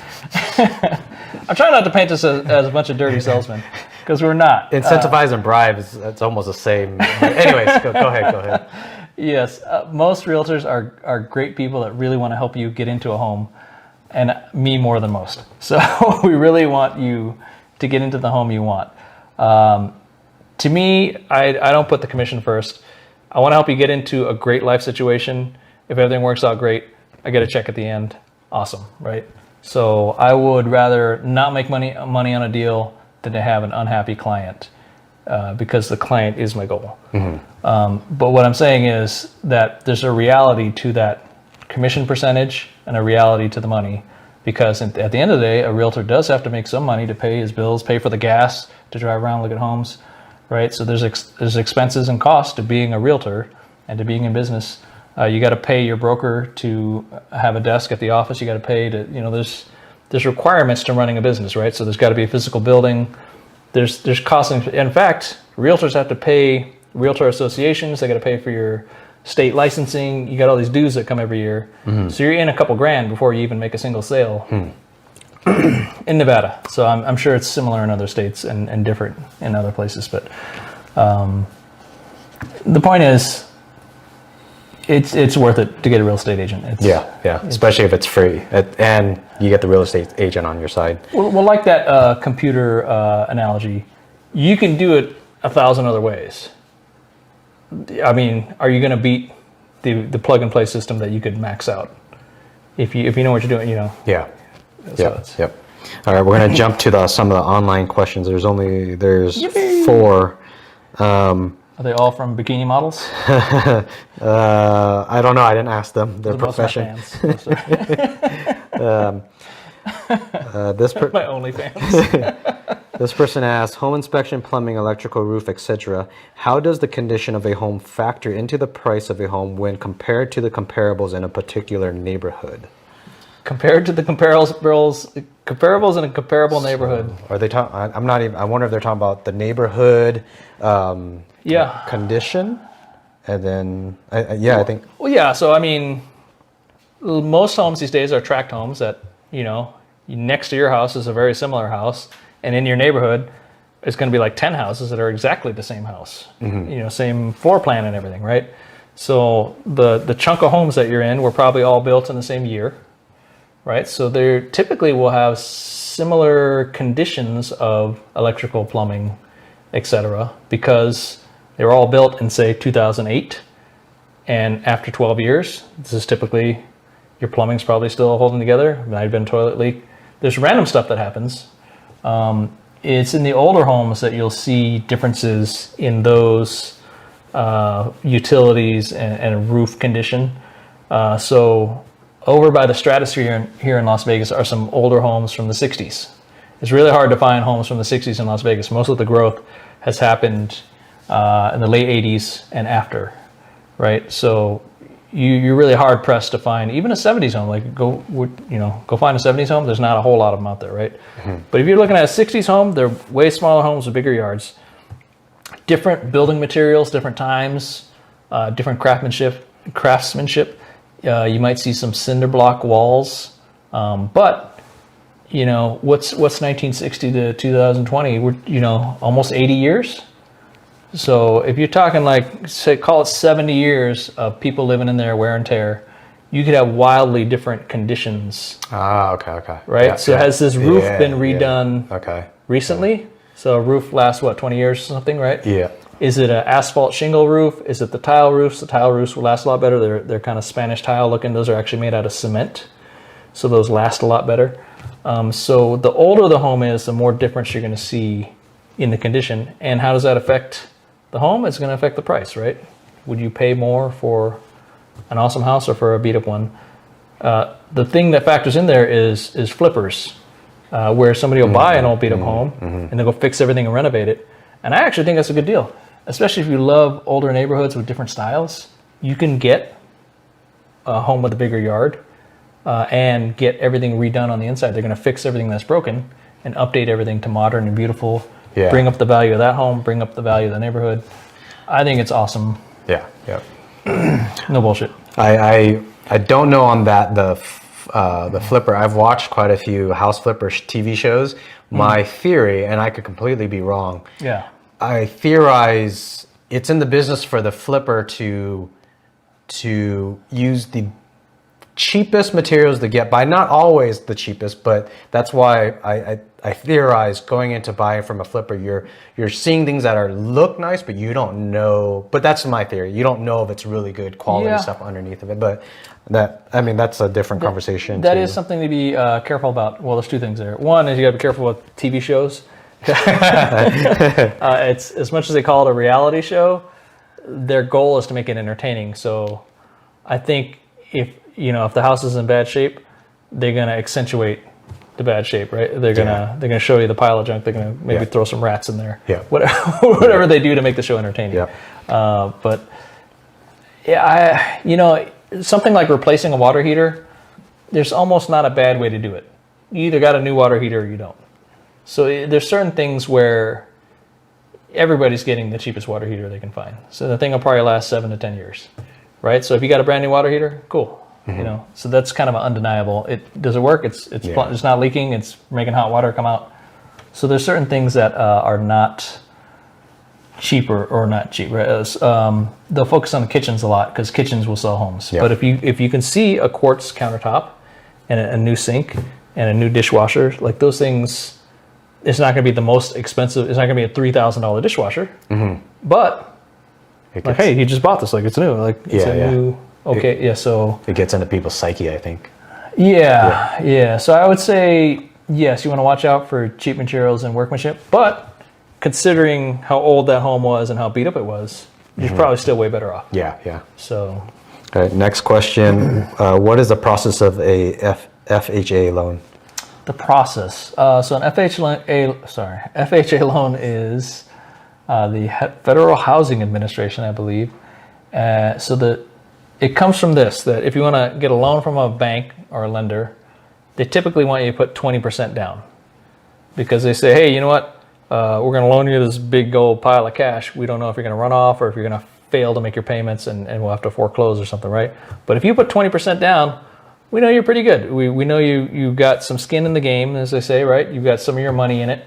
And if you don't perform on your loan, then we keep that 20%, and then we also get the value of the home. We also get the home as collateral. So that's enough buffer for us to feel safe loaning you this big chunk of money. If you're in for 20%, we're in for 80%. Together we can get this home, and if you pay us for 30 years, we'll give you you own the place, right? As the years go by in that economic talk about the cost of living, right? So as homes get harder and harder to get into, say even a $200,000 home, who's got 40 grand laying around, right? I was talking about hitting 10 grand. You got 40 grand laying around?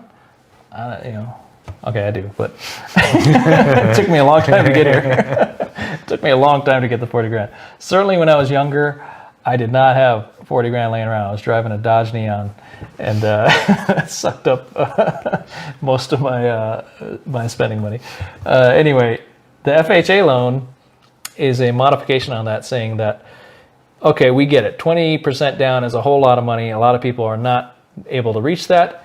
If we don't do something, ain't nobody going to be able to get into a home and get started on this American dream, right?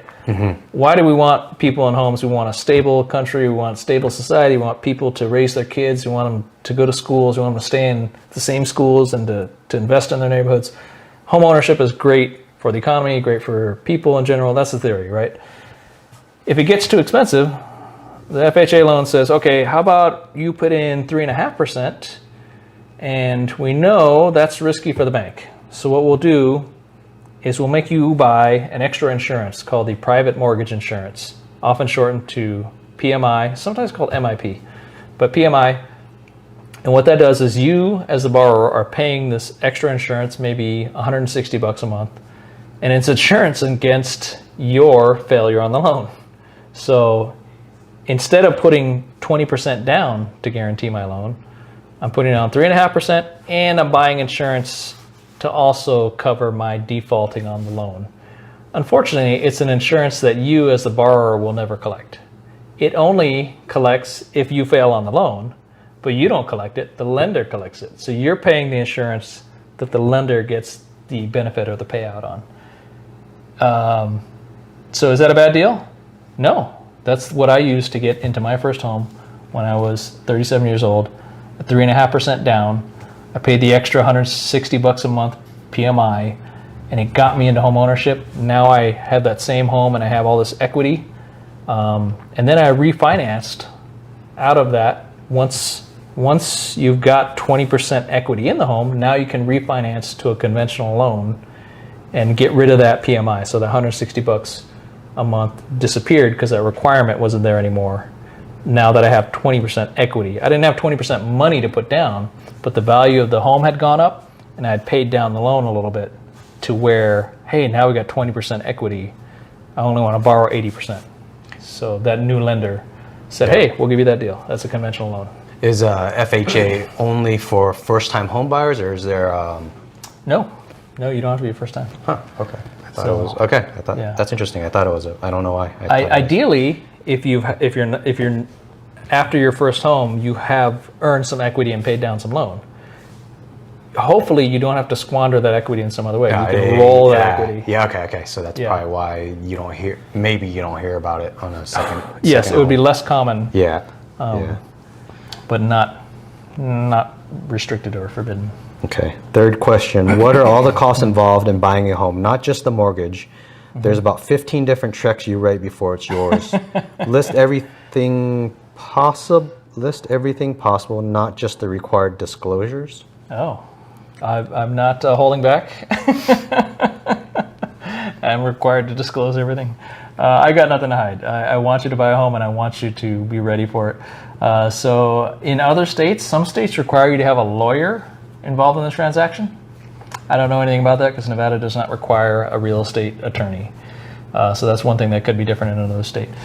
I don't know about 15 different checks. Here in Nevada, you got to have your down payment. That's a big one, right? So if it's 20% or 3.5%, 5%, 10%, whatever loan you're going for, you need a down payment of some kind, right? Just 15 different checks. See, it's not 15 different checks. What happens is all these different costs go to that escrow company hub, and they do a big accounting sheet, and then whatever you owe at the end is one check. So there's many different costs. Okay. Another big one is going to be appraisal. So if you're looking to get a loan on this house, and the bank's going to loan you whatever, $280,000 or whatever it is, they're going to go, hey, cool, we'll loan you this money on this house. We're going to check out the house to make sure it's worth $280,000. We don't want you paying $280,000 on a house that's all beat up or it's got a hole in the roof. If this house is only worth $130,000, we don't want to be paying $280,000 because now we got a risky loan, right? We got you loaned more money than we can get back. So the appraisal, the bank makes you pay for an appraisal to ensure that the home they're lending on is worth the amount of money.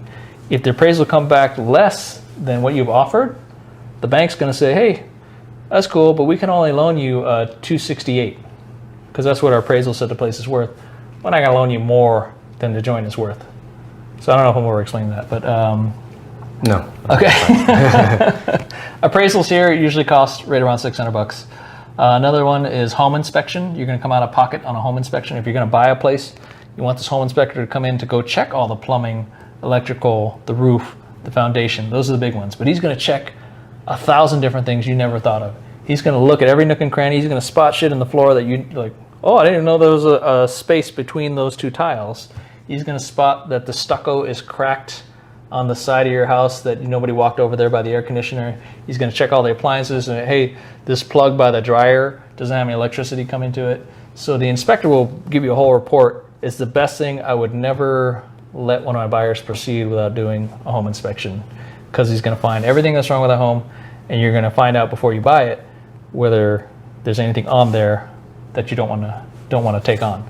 So I had some home buyers that had very challenging criteria for their home, and they found one that was perfect, and it looked like there might have been some, I'm not allowed to say mold. It's a weird thing with real estate. I'm not allowed to identify mold or call something mold because I'm not a mold expert. We ended up bringing in mold inspectors and air quality testers that were testing for spores in the air. It ended up being mold. So they found this home that was perfect at a great price. There was some mold under the kitchen sink and some cracking by the shower, so water was presumably getting into the wall behind the master shower. Like, well, holy shit, if there's mold under the kitchen sink, that wall is probably full of mold. Mold can grow anywhere that you have moisture and no sunlight, right? It's weird in the middle of the desert that we can have any mold at all, because you would think it'd be so damn dry that the mold would die. But apparently mold spores are in the air no matter what you do, no matter where you are. So basically here you almost need a leak, an undetected leak, to have that water source of something moist and in a dark place. They wanted to proceed, and they wanted to have the seller, clear out this mold and get it remediated, is what they called. Clear out this mold, do all this construction and fix it up. And I'm like, hey guys, you don't want to buy this home. There's other homes out there. It's funny, it took me almost 2 more years to help them find the next home. So it was still the right thing to do. Most people feel like they shot themselves in the foot. It was the right thing to do because they moved to Las Vegas because the missus had air quality issues. She moved from a different place to Las Vegas for better air. I'm like, hey, you got some health condition. You don't want to move into a house with mold. And it was hard because they loved this house, and it was such a great deal, and they wanted it. And I can't tell them not to, but I can advise. Yeah. So every couple days, I'm like, hey, I understand I'm helping you get to where you want to get to. I strongly advise, as a professional real estate agent, that this is my official opinion. We don't want all kinds of official language of, let's not do this. And finally, they came around and they said, you're right, it's a bad idea. And 2 years later, we helped them buy a place this year that is way better, awesome, nice, fantastic, right? So, yes, there are surprises that come up when you're buying and selling. I wonder if I could rephrase. I wonder if this person, I'm not sure if say Clark County wants there's some small taxes to pay too. Say if they apply for a $200,000 loan, and the house is a $200,000 house. Yeah. Is there somehow? I wonder if this person's asking, do they have to? Yeah. Let me put it this way: you'll have your down payment, you'll have some closing costs. Let's estimate somewhere around $5,000 or $6,000. All of these costs, you got to pay the title company, escrow company. You got to pay your lender. There's closing costs that come out to about $5,000 or $6,000. Home inspector and appraisal is going to come out of your pocket.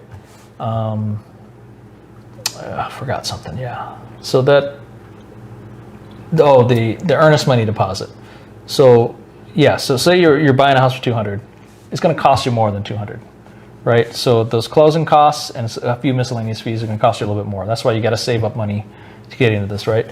Also, when you go into contract, there's an earnest money deposit usually, where you're showing the seller, hey, I got money, I'm going to put it into escrow. And putting, say, $5,000 into escrow is showing the seller, hey, I got money, I'm serious, I'm not some jerk around playing games here, right? I put the money in escrow, and now I'm legit, right? This contract is real because I'm putting money in the bank. You don't lose that money. That money is still the buyer's money, and it gets applied to the closing costs or whatever is owed at the end of that accounting period. They call it the final settlement statement. So at the end of the final settlement statement, as you settle out all the costs back and forth, whatever you owe, that earnest money deposit will get applied to. So EMD you pay up front, but it will get applied in the end. So yes, it will cost you more than 200 grand to buy a 200 grand home. And each house is going to be different. So even if it's a $300 house, the earnest money may be slightly different. So there are going to be some slight variables, but it's actually the seller asks for an earnest money amount. Oh, okay. They just kind of pick an amount. Yeah. So if you're selling a, let's call it $150,000 condo, you probably don't want to ask for a $10,000 earnest money deposit, because this person is barely getting into a condo. Where they're going to come up with 10 grand to put into escrow right out the gate, right? Yeah. But if you're selling a $500,000 home, you might want to ask for a $10,000 earnest money deposit, because if you're not the kind of person that has got 10 grand laying around, I don't know if you can step up to this $500,000 home. So it's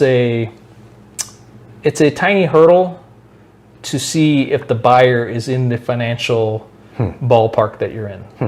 Interesting. I would maybe a tangent. I would think that the is it the underwriter for the loan? They would have potentially already solved issues before it gets to that point of an earnest money request from a. Yeah, it's a strange detail, because all it does is it goes into escrow and the buyer still keeps that money. So it's almost, it's a good faith, goodwill thing of like, hey, I got money, I'm in. Yeah. Let me show you. Yeah. Let me show you some of my money. Yeah. So you could literally ask for I don't know if you could ask for you could ask for a $2 earnest money deposit, or a $50,000, $100,000 earnest money deposit. Yeah. It's totally up to the seller, but realistically, you just want to see that this buyer is serious. You want to see that it's kind of like, can you wire in the money? Like, if you didn't even get past step one, then let's not worry about all these other parts of the transaction. Yeah. If you couldn't. Is it kind of silly to try to, so maybe say if it's a $100,000 house, maybe that person probably should plan about $5,000 extra, 5 to 10 above the 3% low.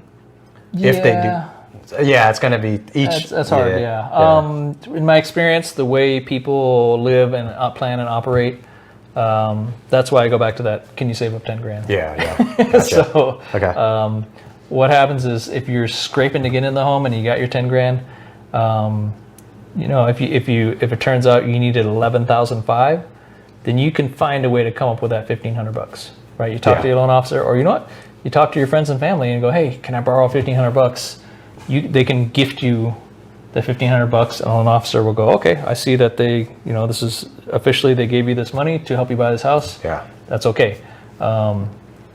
And it's up to you to pay them back. You gotta. Gotcha. Okay, this last one is not exactly a question. It's a statement, and just kind of, you could add to it, tell me what you think. Okay. And I think we kind of already talked about this sort of, so whatever comes to mind. The person just wrote, keep in mind, real estate agents will not be able 100% will not be 100% knowledgeable about when to buy. When to buy. Right now. It's always now. Okay, so that addresses the when to buy question. It's really about your life and when you are ready to buy. So a real estate agent is ready to buy anytime. They're ready for you to buy tomorrow. Let's go, right? You got your pre-approval? Let's go tomorrow. Real estate agent is not planning your life for you. They're not planning your kids and your pets and you're finishing nursing school soon. You got your money saved up, your credit's in a good space. These are all things you have to get your life into great shape prior to that moment you want to buy a house. You get your shit together. If you're a wreck, if you're a tornado of activity and you're not stable and you got things going on everywhere, it's going to be hard to focus and get that financial picture that will get a lender to loan you money confidently. Yeah. So, are you ready to stay in your city for the rest of your life? Or 5 years or 10 years, right? So I actually thought when I read the question, I was thinking they meant, so if someone were to ask, someone calls you and says, oh, is now a good time to buy due to the economy? Is the economy going to crash in a month? Is the economy going to crash in 6 months? So those are the people that are looking at real estate kind of like the stock market. When's the great time to buy stocks, right? So the real trick in stocks is always buy stocks, right? You buy all the time whenever you can, and in the long run, it'll all go up. Same thing with real estate. Buy as soon as you can, as much as you can, and it'll all go up in the long run. Yep. So the when is your life, not the market. Yep. So too many people are trying to see real estate market and outsmart the market. Unless you got a free place to live, or this is your second property or an investment property. If this is your primary residence, the right time to buy is when your life is in order and you're in a great position to get that loan and go and move into a place you're going to love and want to stay. It's good for your work, good for your family, yada, yada, yada, right? There are seasonal differences that a lot of people will try to buy in the summertime because the kids are out of school.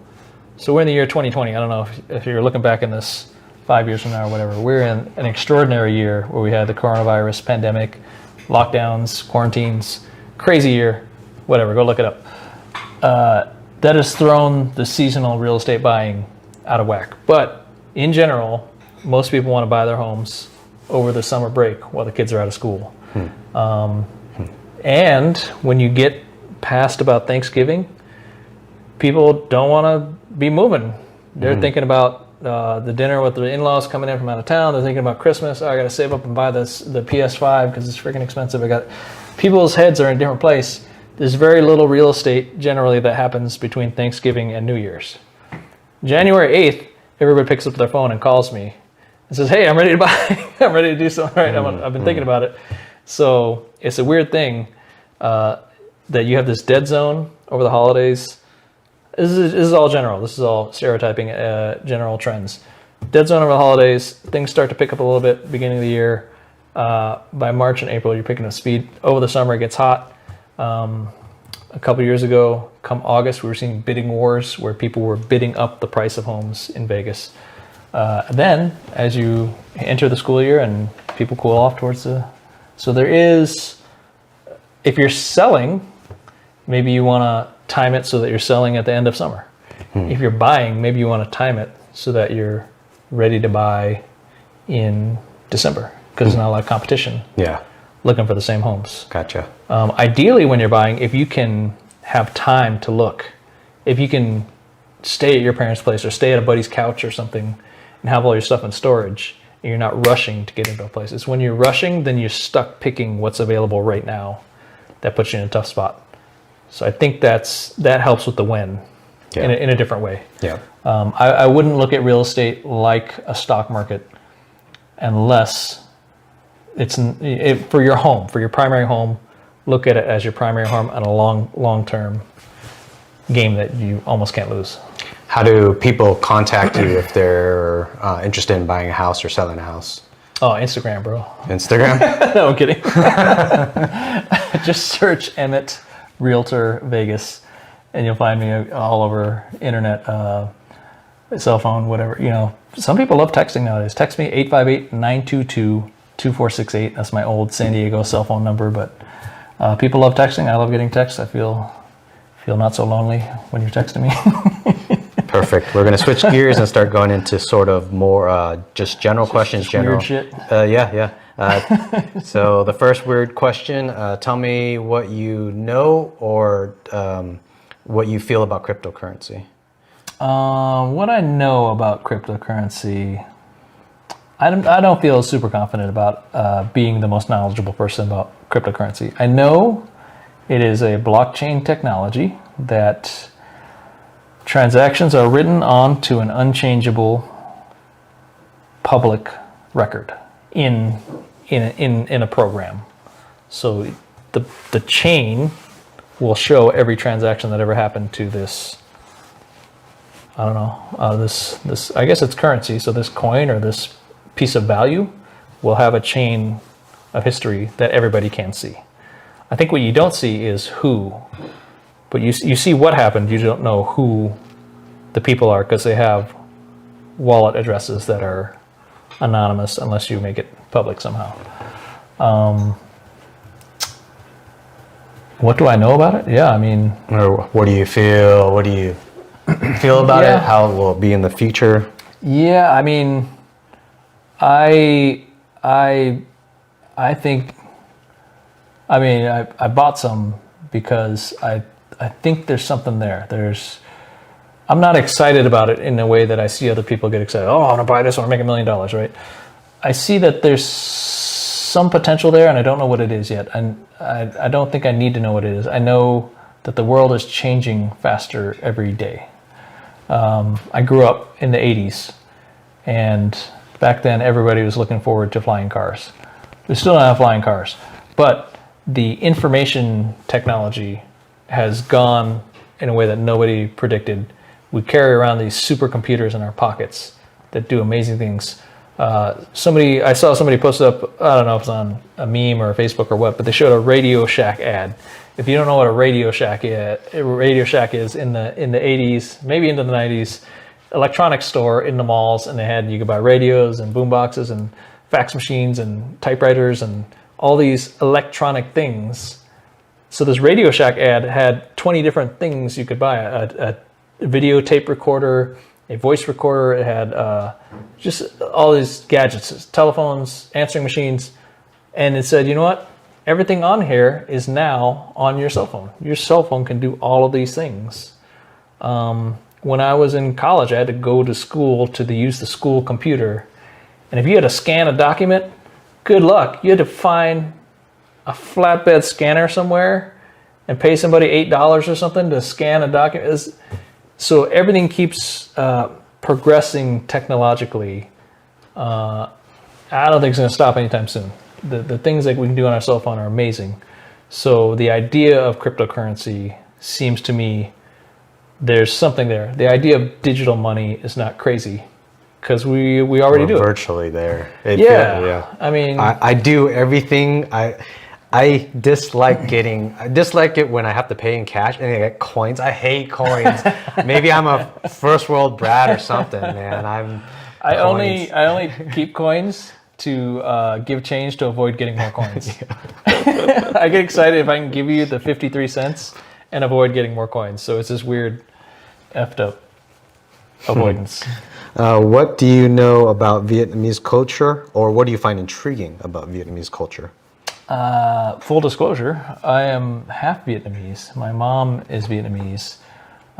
So growing up, I knew a little bit about Vietnamese culture through my family, but I think I had kind of a wacky family, so it was kind of a distorted view of Vietnamese culture. I didn't see a lot of Vietnamese culture growing up, other than like Paris by Night TV shows, which were like this weird talent show.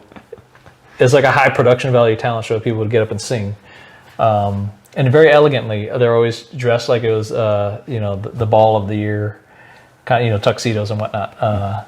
Vietnamese people love that shit, and it's. I mean, maybe if you're in the U.S. and that's the only Vietnamese entertainment you get, maybe that's awesome. Maybe if you lived somewhere else and you could only watch American Idol, then it would be your favorite show. I don't know. So I had limited understanding of Vietnamese culture because this is all prior to internet. So even if you were interested, you could maybe pick up a tourism book about Vietnam, and it'll tell you some things about, which hostel to stay at and that kind of stuff. But I didn't, because I don't know, the idea of traveling to Vietnam until you can, then it doesn't really seem like a reality. So I wasn't studious in that way. What I do know about Vietnamese culture is I have been lucky to travel back to Saigon twice in the last, 5 years or something, and it is a beautiful and amazing place. It is a wonderful people that are rich in culture with warm hearts, such family-oriented, food-oriented, loving people.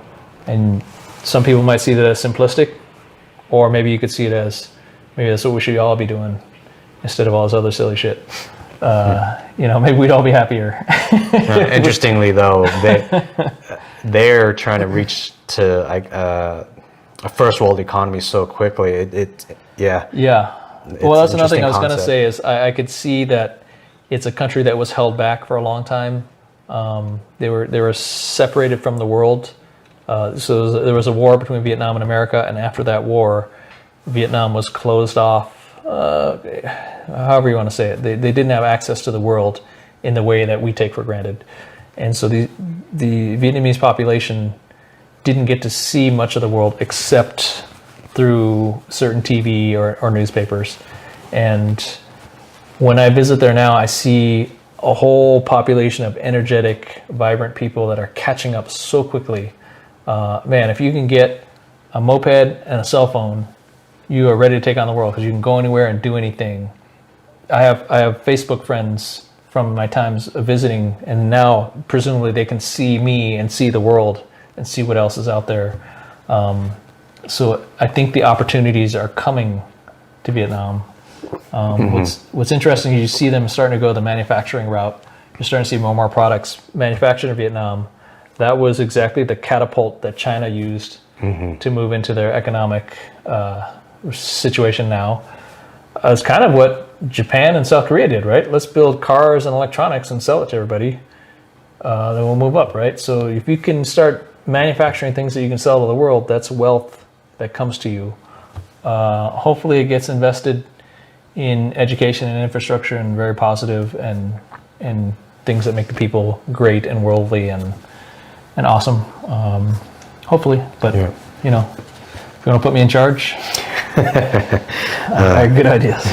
What at a global or national level, what do you think is the biggest problem for humans? What should humans do to mitigate or fix it? Global, national, human problem. I think we need to make the country of Vietnam more S-shaped. This is pretty awesome that you've incorporated to some Viet, but if we could accentuate the S-iness. Global warming might bring waters up, but then the coast... Well, this is actually interesting. Vietnam is a very long, skinny country, and the north and the south are geographically very far apart. It's colder up here. It's hotter down here. It's interesting. Saigon is closer to Bangkok than it is to Hanoi. Mm-hmm. So it's also known as Ho Chi Minh City currently. But it's funny because I spent a lot of time in Thailand, and you see a lot of cultural similarities here and some cultural differences here, where they're in the same country but geographically distant. So, it's a world problem. Sorry. The world is full of idiots. No, I think the world is very complicated. We've got how many billions of people? 9 billion people, something like that. We got billions of people all running around trying to do their own thing. I don't know if it's possible to get everybody on the same page when you got 9 billion pages to start with. So that's 9 million people. 9 billion people. No, you said pages, but that's all right. Go ahead. Yes, 9 billion different pages. I'm sure my page isn't the same as yours. Shoot, I mean, it's a miracle anything gets done if you got 9 billion different parts. So the biggest problem, I don't know if I see it as a problem. I see it as the way forward is education. That seems to be the big difference. If you can educate people with the basic math, reading, science, the difference between an educated person and an educated person is a whole different life of opportunities and abilities, and just a world opens up to you when you have this basic education. If you know enough that you can then go learn anything else you want to learn. Shoot, I mean, I can't tell you how much I've learned on YouTube, not as a plug, but just like, man, I replaced a toilet one time. Like, do you know how to replace a toilet? I don't know. I'll go watch a video on YouTube. Like, hey, that didn't look so bad. Like, I think I can do that. Does mine look the same? You know, one time, Marielle, the door broke on her Camry, the handle on her door, and she ordered the part from Toyota, and I was able to find a YouTube video of the exact same Camry, and she on her own just watched the video and like, oh, this is the same door, so now I know she did the exact steps. That's awesome. Yeah, so the things you can learn, those aren't even complicated things, those are just kind of simple things, right? If you wanted to become a computer programmer, if you wanted to learn how to program blockchains and make your own cryptocurrency, you could literally go on the internet and learn all that if you have the basics of some understanding of language and math. And once you have that foundation, then you can advance into any area you want. I feel like if you don't have the basic education, it gets real hard to do advanced things. So again, I mean, does it make us happier? Who knows? I don't know. Yeah. Yep. So maybe crowding is our problem. What habits do you have that you feel improve your life the most? I try. I don't feel very motivated a lot. I see people that wake up at 7 a.m. with a tank full of rocket fuel and they're on the go doing shit all day. That's not most people, but you see some people like, man, I'm jealous. I wish I could get shit done all day like that dude, right? Or that gal, she's taken. I know a gal. She got her master's degree. She's working 2 jobs. She's awesome. I'm like, man, and she drinks tequila harder than I do. So it's hard to be like, man, I wish I could do everything this chick's doing. But what I settle for is, well, hey, I got a list of things I want to do, right? And if I can do one good thing a day, if I can get one productive thing done a day, then I haven't wasted the day. So to me, I have this list of things that are important that I want to do, my ambitions, I guess, right? There have been too many days in my life where I wasted the day, especially my 20s, watching NBA, and then Jerry Springer's on, and then like, oh, I know my favorite show is over here, right? I'm gonna go play some basketball, right? There's plenty of times where I didn't get anything done. But if I can get one thing done a day, that really starts to add up really quickly, even just weekdays. So you got 5 things done this week, you got 20 productive things done this month. That has been a life-changing habit for me of, it seems like such a low bar and such a low... I was kind of laughing. I was thinking one a day, but it could be big things. It could be so. It's I have lucky days where I get like 3 things done. Yeah. No, but there's days when you're on a roll and you kick ass and you get a lot of shit done. Yeah. But there's days where you wake up and you feel like shit, or you're just tired, or days that it's cloudy outside or whatever. As long as you don't waste the whole day. It could be the simplest thing. It could be like, shoot, I got to pay my DMV registration online. If I go knock that out, and then I waste the rest of the day watching Game of Thrones or whatever, not that I wouldn't waste a whole day. Whatever you do the rest of the day, at least you got the one thing done. And again, it adds up. So I see a difference in people that are getting things done and people who are not getting anything done. So whatever your personal goals are, whatever your personal ambitions are, I don't know. It's almost just make a to-do list, and then if you can't do one a day, then. Mm-hmm. So personally, that has been a big change for me. Do you actually have a written list, or do you put it on a sticky pad, or do you just keep it in your head? Yeah, it's in flux right now. So I have old-fashioned monthly calendar because I am planning stuff and I have appointments. I'm very conscientious about appointments. If I make an appointment, I'm going to show up. I don't understand people who make an appointment and are late or don't show up or whatever. Shit happens, life happens. You might miss one, but you make it right. Somebody who is perpetually or habitually, like, I don't get it. I don't know how you get anywhere. I think it's when I make an agreement, when I hey, I'm going to be there at this time. I don't understand anything else. So my calendar is important. I've migrated that to online, that I can access from my phone, because otherwise I'm carrying this calendar around. Mm-hmm. And sometimes I'll write, because I'm old-fashioned. I'll write lists. It helps me to write a list, especially if you're having trouble sleeping or you're feeling stressed out. If you write the list out, then you can see these are the things I need to do. This one I can't do till tomorrow when the office opens at 8 a.m. This one I can't do till next week. This one I need $100 to do, right? So you can kind of not be stressed out about it, and then go, you know what? I'm going to keep this list right here next to the bed, so that when I wake up, I know I should be doing something. I go, okay, what I got? Mm-hmm. Like, yeah. Oh, I can go get my air tire filled, but I can get the air filled on my tire, because that's important, and I can knock that one out.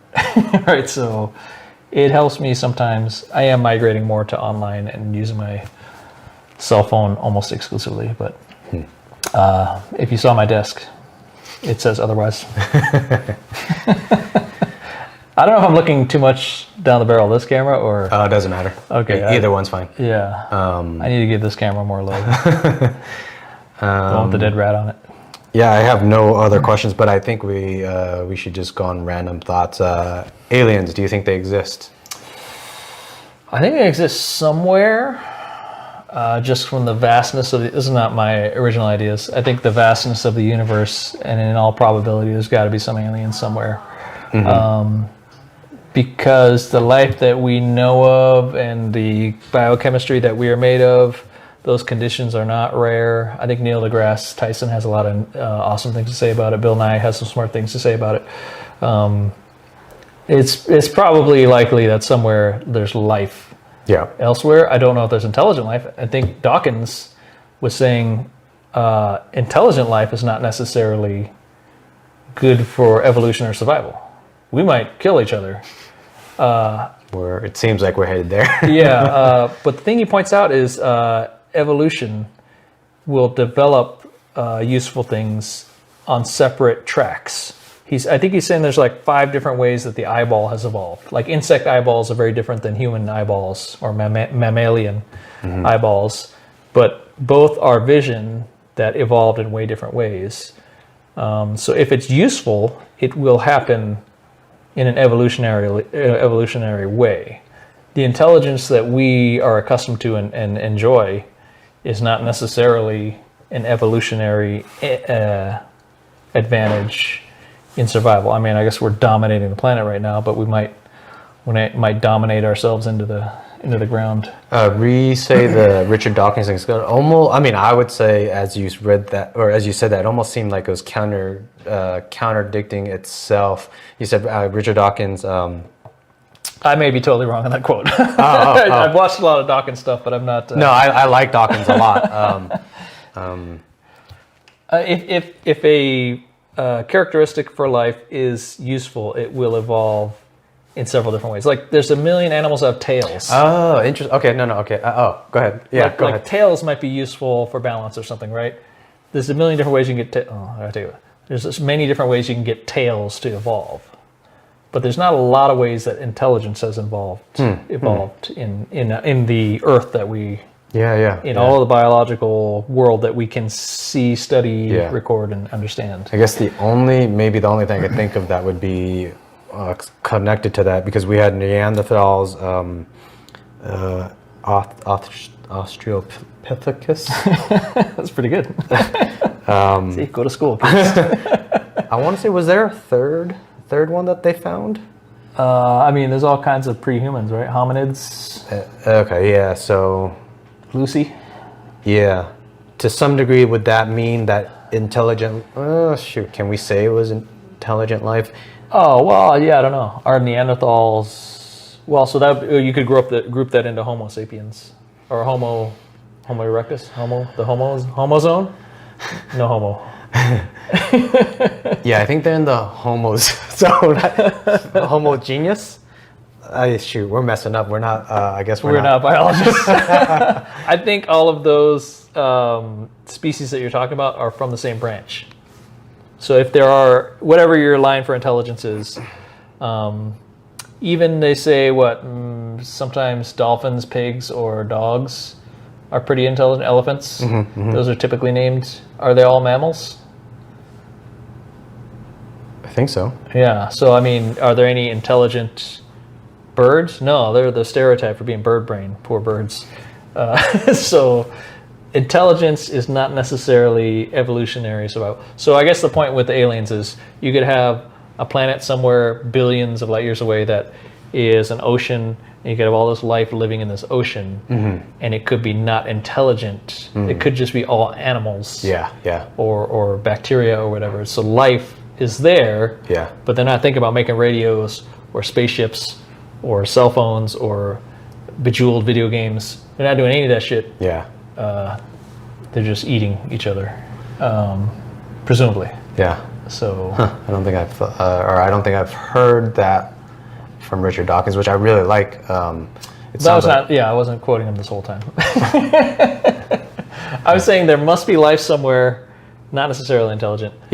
I think lately there's been some meme or realization that crabs have evolved 6 different ways. That something about the crab form is super beneficial or something. I think I saw that meme too. But there are 6 different ways to evolve into a crab.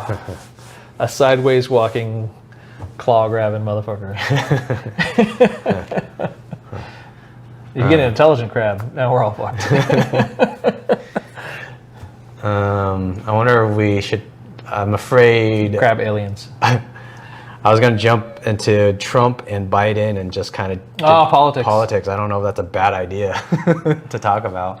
Yeah. People get so, let's just talk about people get so quickly heated. I think let's talk about the human nature side of getting super heated over politics. That's almost so bad. I understand people saying we need to be more understanding of the other side, and then I understand other people saying, well, maybe if we're too understanding, we're nerfing the whole world or we're nerfing everything. It almost feels like right now America is so divided in its thoughts that we almost do want people to understand each other more. I don't know. There's a lot rolled in there. Yeah. There's a lot of human psychology. I think there's something in the human nature that needs enemies.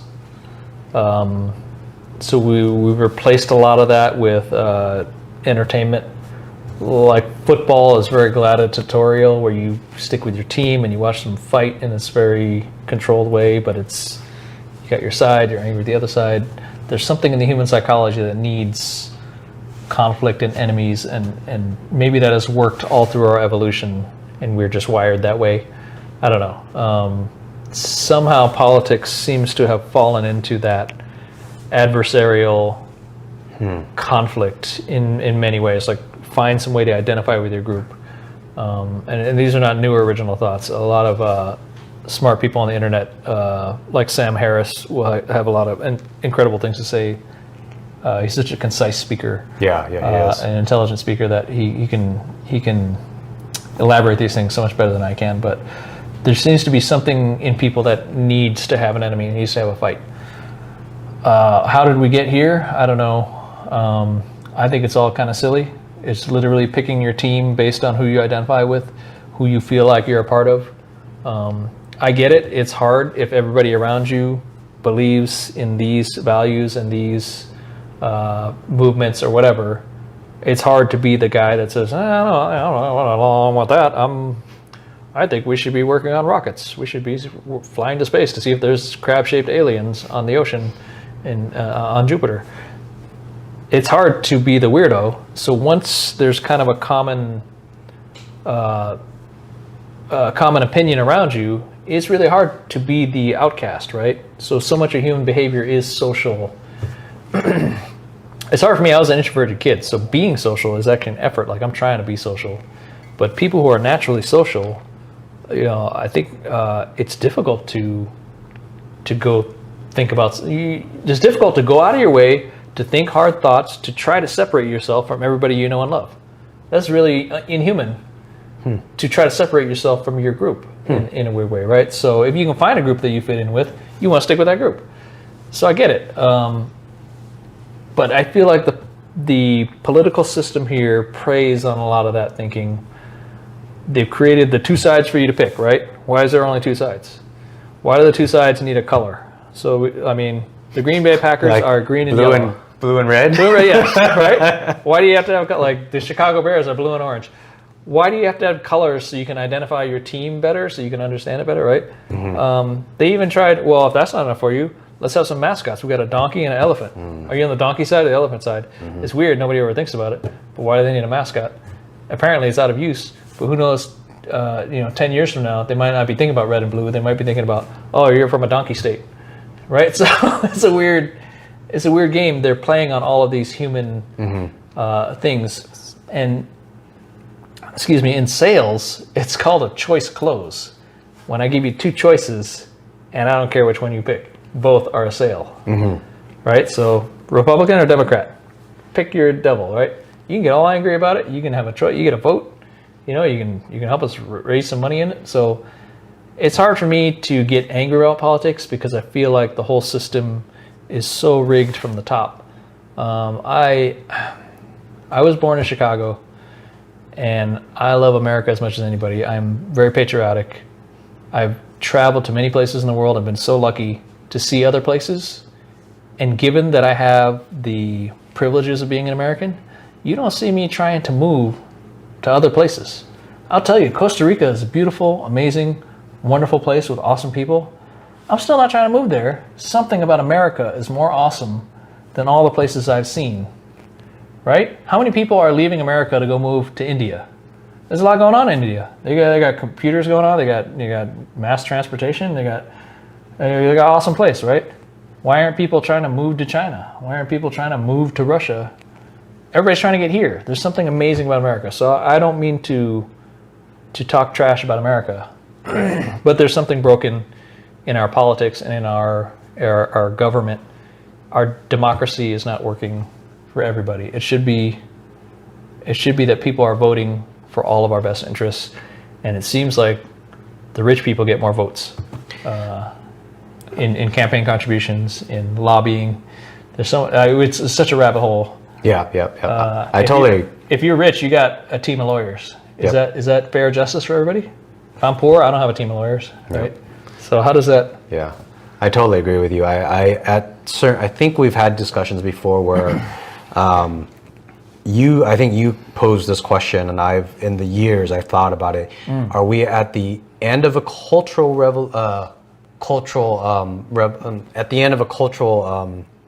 growth change, or are we going into one, or have we peaked and are we leaving one? I actually think America is set up to start to be at the beginning of either, I don't know if we could call any previous time a cultural revolution, but I think we're at a point, at a precipice where it could happen now. I think that may be affected by our political system. I think that's where is America going down someplace that's bad with politically, things are getting too corrupt? I think America has the potential to do such greatness, but it seems like politically we lost our way, I think. There's so much greatness possible, but there's so much damage that can be done politically. And then we sacrifice the cultural revolution at that too. I would be hopeful in that the generation I see younger than me, I'm 43, so the people I see younger than me seem to have their hearts in the right place. They don't seem greedy and uncaring and ruthless and predatory. These are the things you see from corporations. You see these from rich people in power. You see these from industries that aren't worrying about anything but a profit. The younger generation seems to have their hearts in a caring place. I don't know if that's just always the case. Does it start there when we're young, and then the people that get money and power end up being predatory and ruthless and mean? So I don't know if that is a hopeful sign or just the way it always has been. It's hard, because how do you get to power when that old bastard is there with his billions of dollars? How do you knock him off the throne, right? So the way we're set up, money is power, and once you're at the top, you make the rules, right? Why is lobbying legal? Because there's a law that was written by congressmen who get the money. Well, I don't know. Why does that make sense? Why? Well, here's a weird one. Why did it take SpaceX to put American astronauts back into space? Right? So this is a weird thing. America is the leader in technology, money, space. We got the biggest fucking budget. We've been to the moon. We got rockets out the ass. We got missiles. What happened where we ran out of space shuttles? We ran out of money. We had to buy rides from Russia to get astronauts up to the space station. What the fuck's happening here? And I think what's really happening is that you have these defense contractors. This will probably get me killed. Nice knowing you. That there's so many there's so much rolled in there. These defense contractors specialize in milking as much money as possible out of the government because they're making billions of dollars. And then you take some of that money and you bribe the congressman who writes the bill and funds. All the money at the top gets handed back and forth. And somehow they lost the way of, we were supposed to build spaceships to put people in space.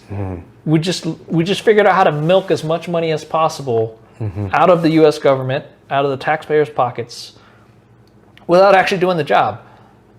Until SpaceX comes along and says, "Oh, well, we can run a effective business and effectively, for a reasonable amount of money, put some dudes in space." Yeah.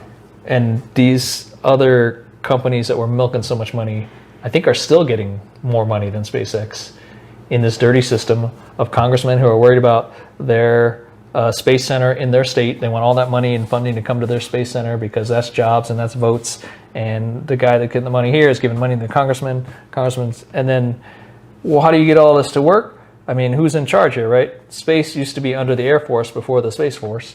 And so there's an Air Force general or something, right? And why isn't that guy calling everybody out? Well, after he's done with his Air Force job, he gets to go be on the board of the defense contractor. So it's all dirty. It's just all money, money, money, money, money. Yeah. And so it became this big milking machine. And then for what? So that you can buy a big house and get your yacht and, I don't know, give it to your spoiled fucking kids. You're turning out shitty kids. It's just, I don't get it. Yeah. I don't get it either. There's nothing to be proud of there. SpaceX, that's it. That's the only thing to be proud of, which sucks because America or the people in government or things, it should have. That's what you want every company to be, is to be an honest, effective company that's doing the thing and doing it better than everybody else. Yeah, you can get rewarded for that. But they're fighting against the dirty, entrenched, rich powers. And they're fighting their way up and doing it better. Man, the day I saw 2 rockets land on their asses, I was like, fucking A, we're living in the future. This is like, I was tears in my eyes. Like, that's fucking amazing. Yeah. And you don't see enough of that. Just think if we didn't have all this corruption and super PACs and campaign finance and gerrymandering and all of this waste and money being stolen from the taxpayers at the top, how much awesome shit could we be doing as a country and as a world, as a society? We could feed everybody. We could educate everybody. We'd all be riding badass motorcycles. I don't know. That's crazy. Lately I've been thinking about almost I wonder when people start a government, they probably want to make things better for everyone involved, and government just slowly goes the wrong path every generation. It's just crazy to think that I feel like we could just generally say the statement that if a group of people all looked out for each other and all worked together, they would make such a better place. But then I guess when you put it as a government and you start putting laws into place, it just starts to get worse. It's a weird human trait. I don't even know. It's something about power. Certain people are going to be attracted to positions of power, right? You're not going to get rich and powerful by being nice and charitable. You don't get to the top by helping everybody else. Which is so sad. So there's something that once you get there, or it takes something to get there, you talk to anybody that's not rich, they're a pretty nice person. It's a weird... Yeah. It's a weird, like, hey, I want to have a barbecue. You want to come to a barbecue? Like, you can have some ribs and stuff, right? Yeah. Like, we got chips. They're not trying to fuck you over in any way. But this is a weird thing. He might have started as a normal dude and went to college and used to have cookouts. And then there's some weird thing when people get into power. I don't know. They're not. They'd spent maybe a 30-year career to finally get there, and they're like, "Well, I'm not going to waste a 30-year career to help people now. I spent 30 years building that." And the wheel just regenerates itself in the sense that now that person's greedy because they spent 30 years to get there. So now they're going to be greedy like everybody else that they had to get above to finally get there. Yeah, I don't know. I don't understand it. People are generally good and nice and help each other. It does feel that way. It's a weird thing. Let's close on that statement. On that depressing. Actually, maybe the statement was generally people are nice. People are good. You're stupid, but you're thanks. so nice.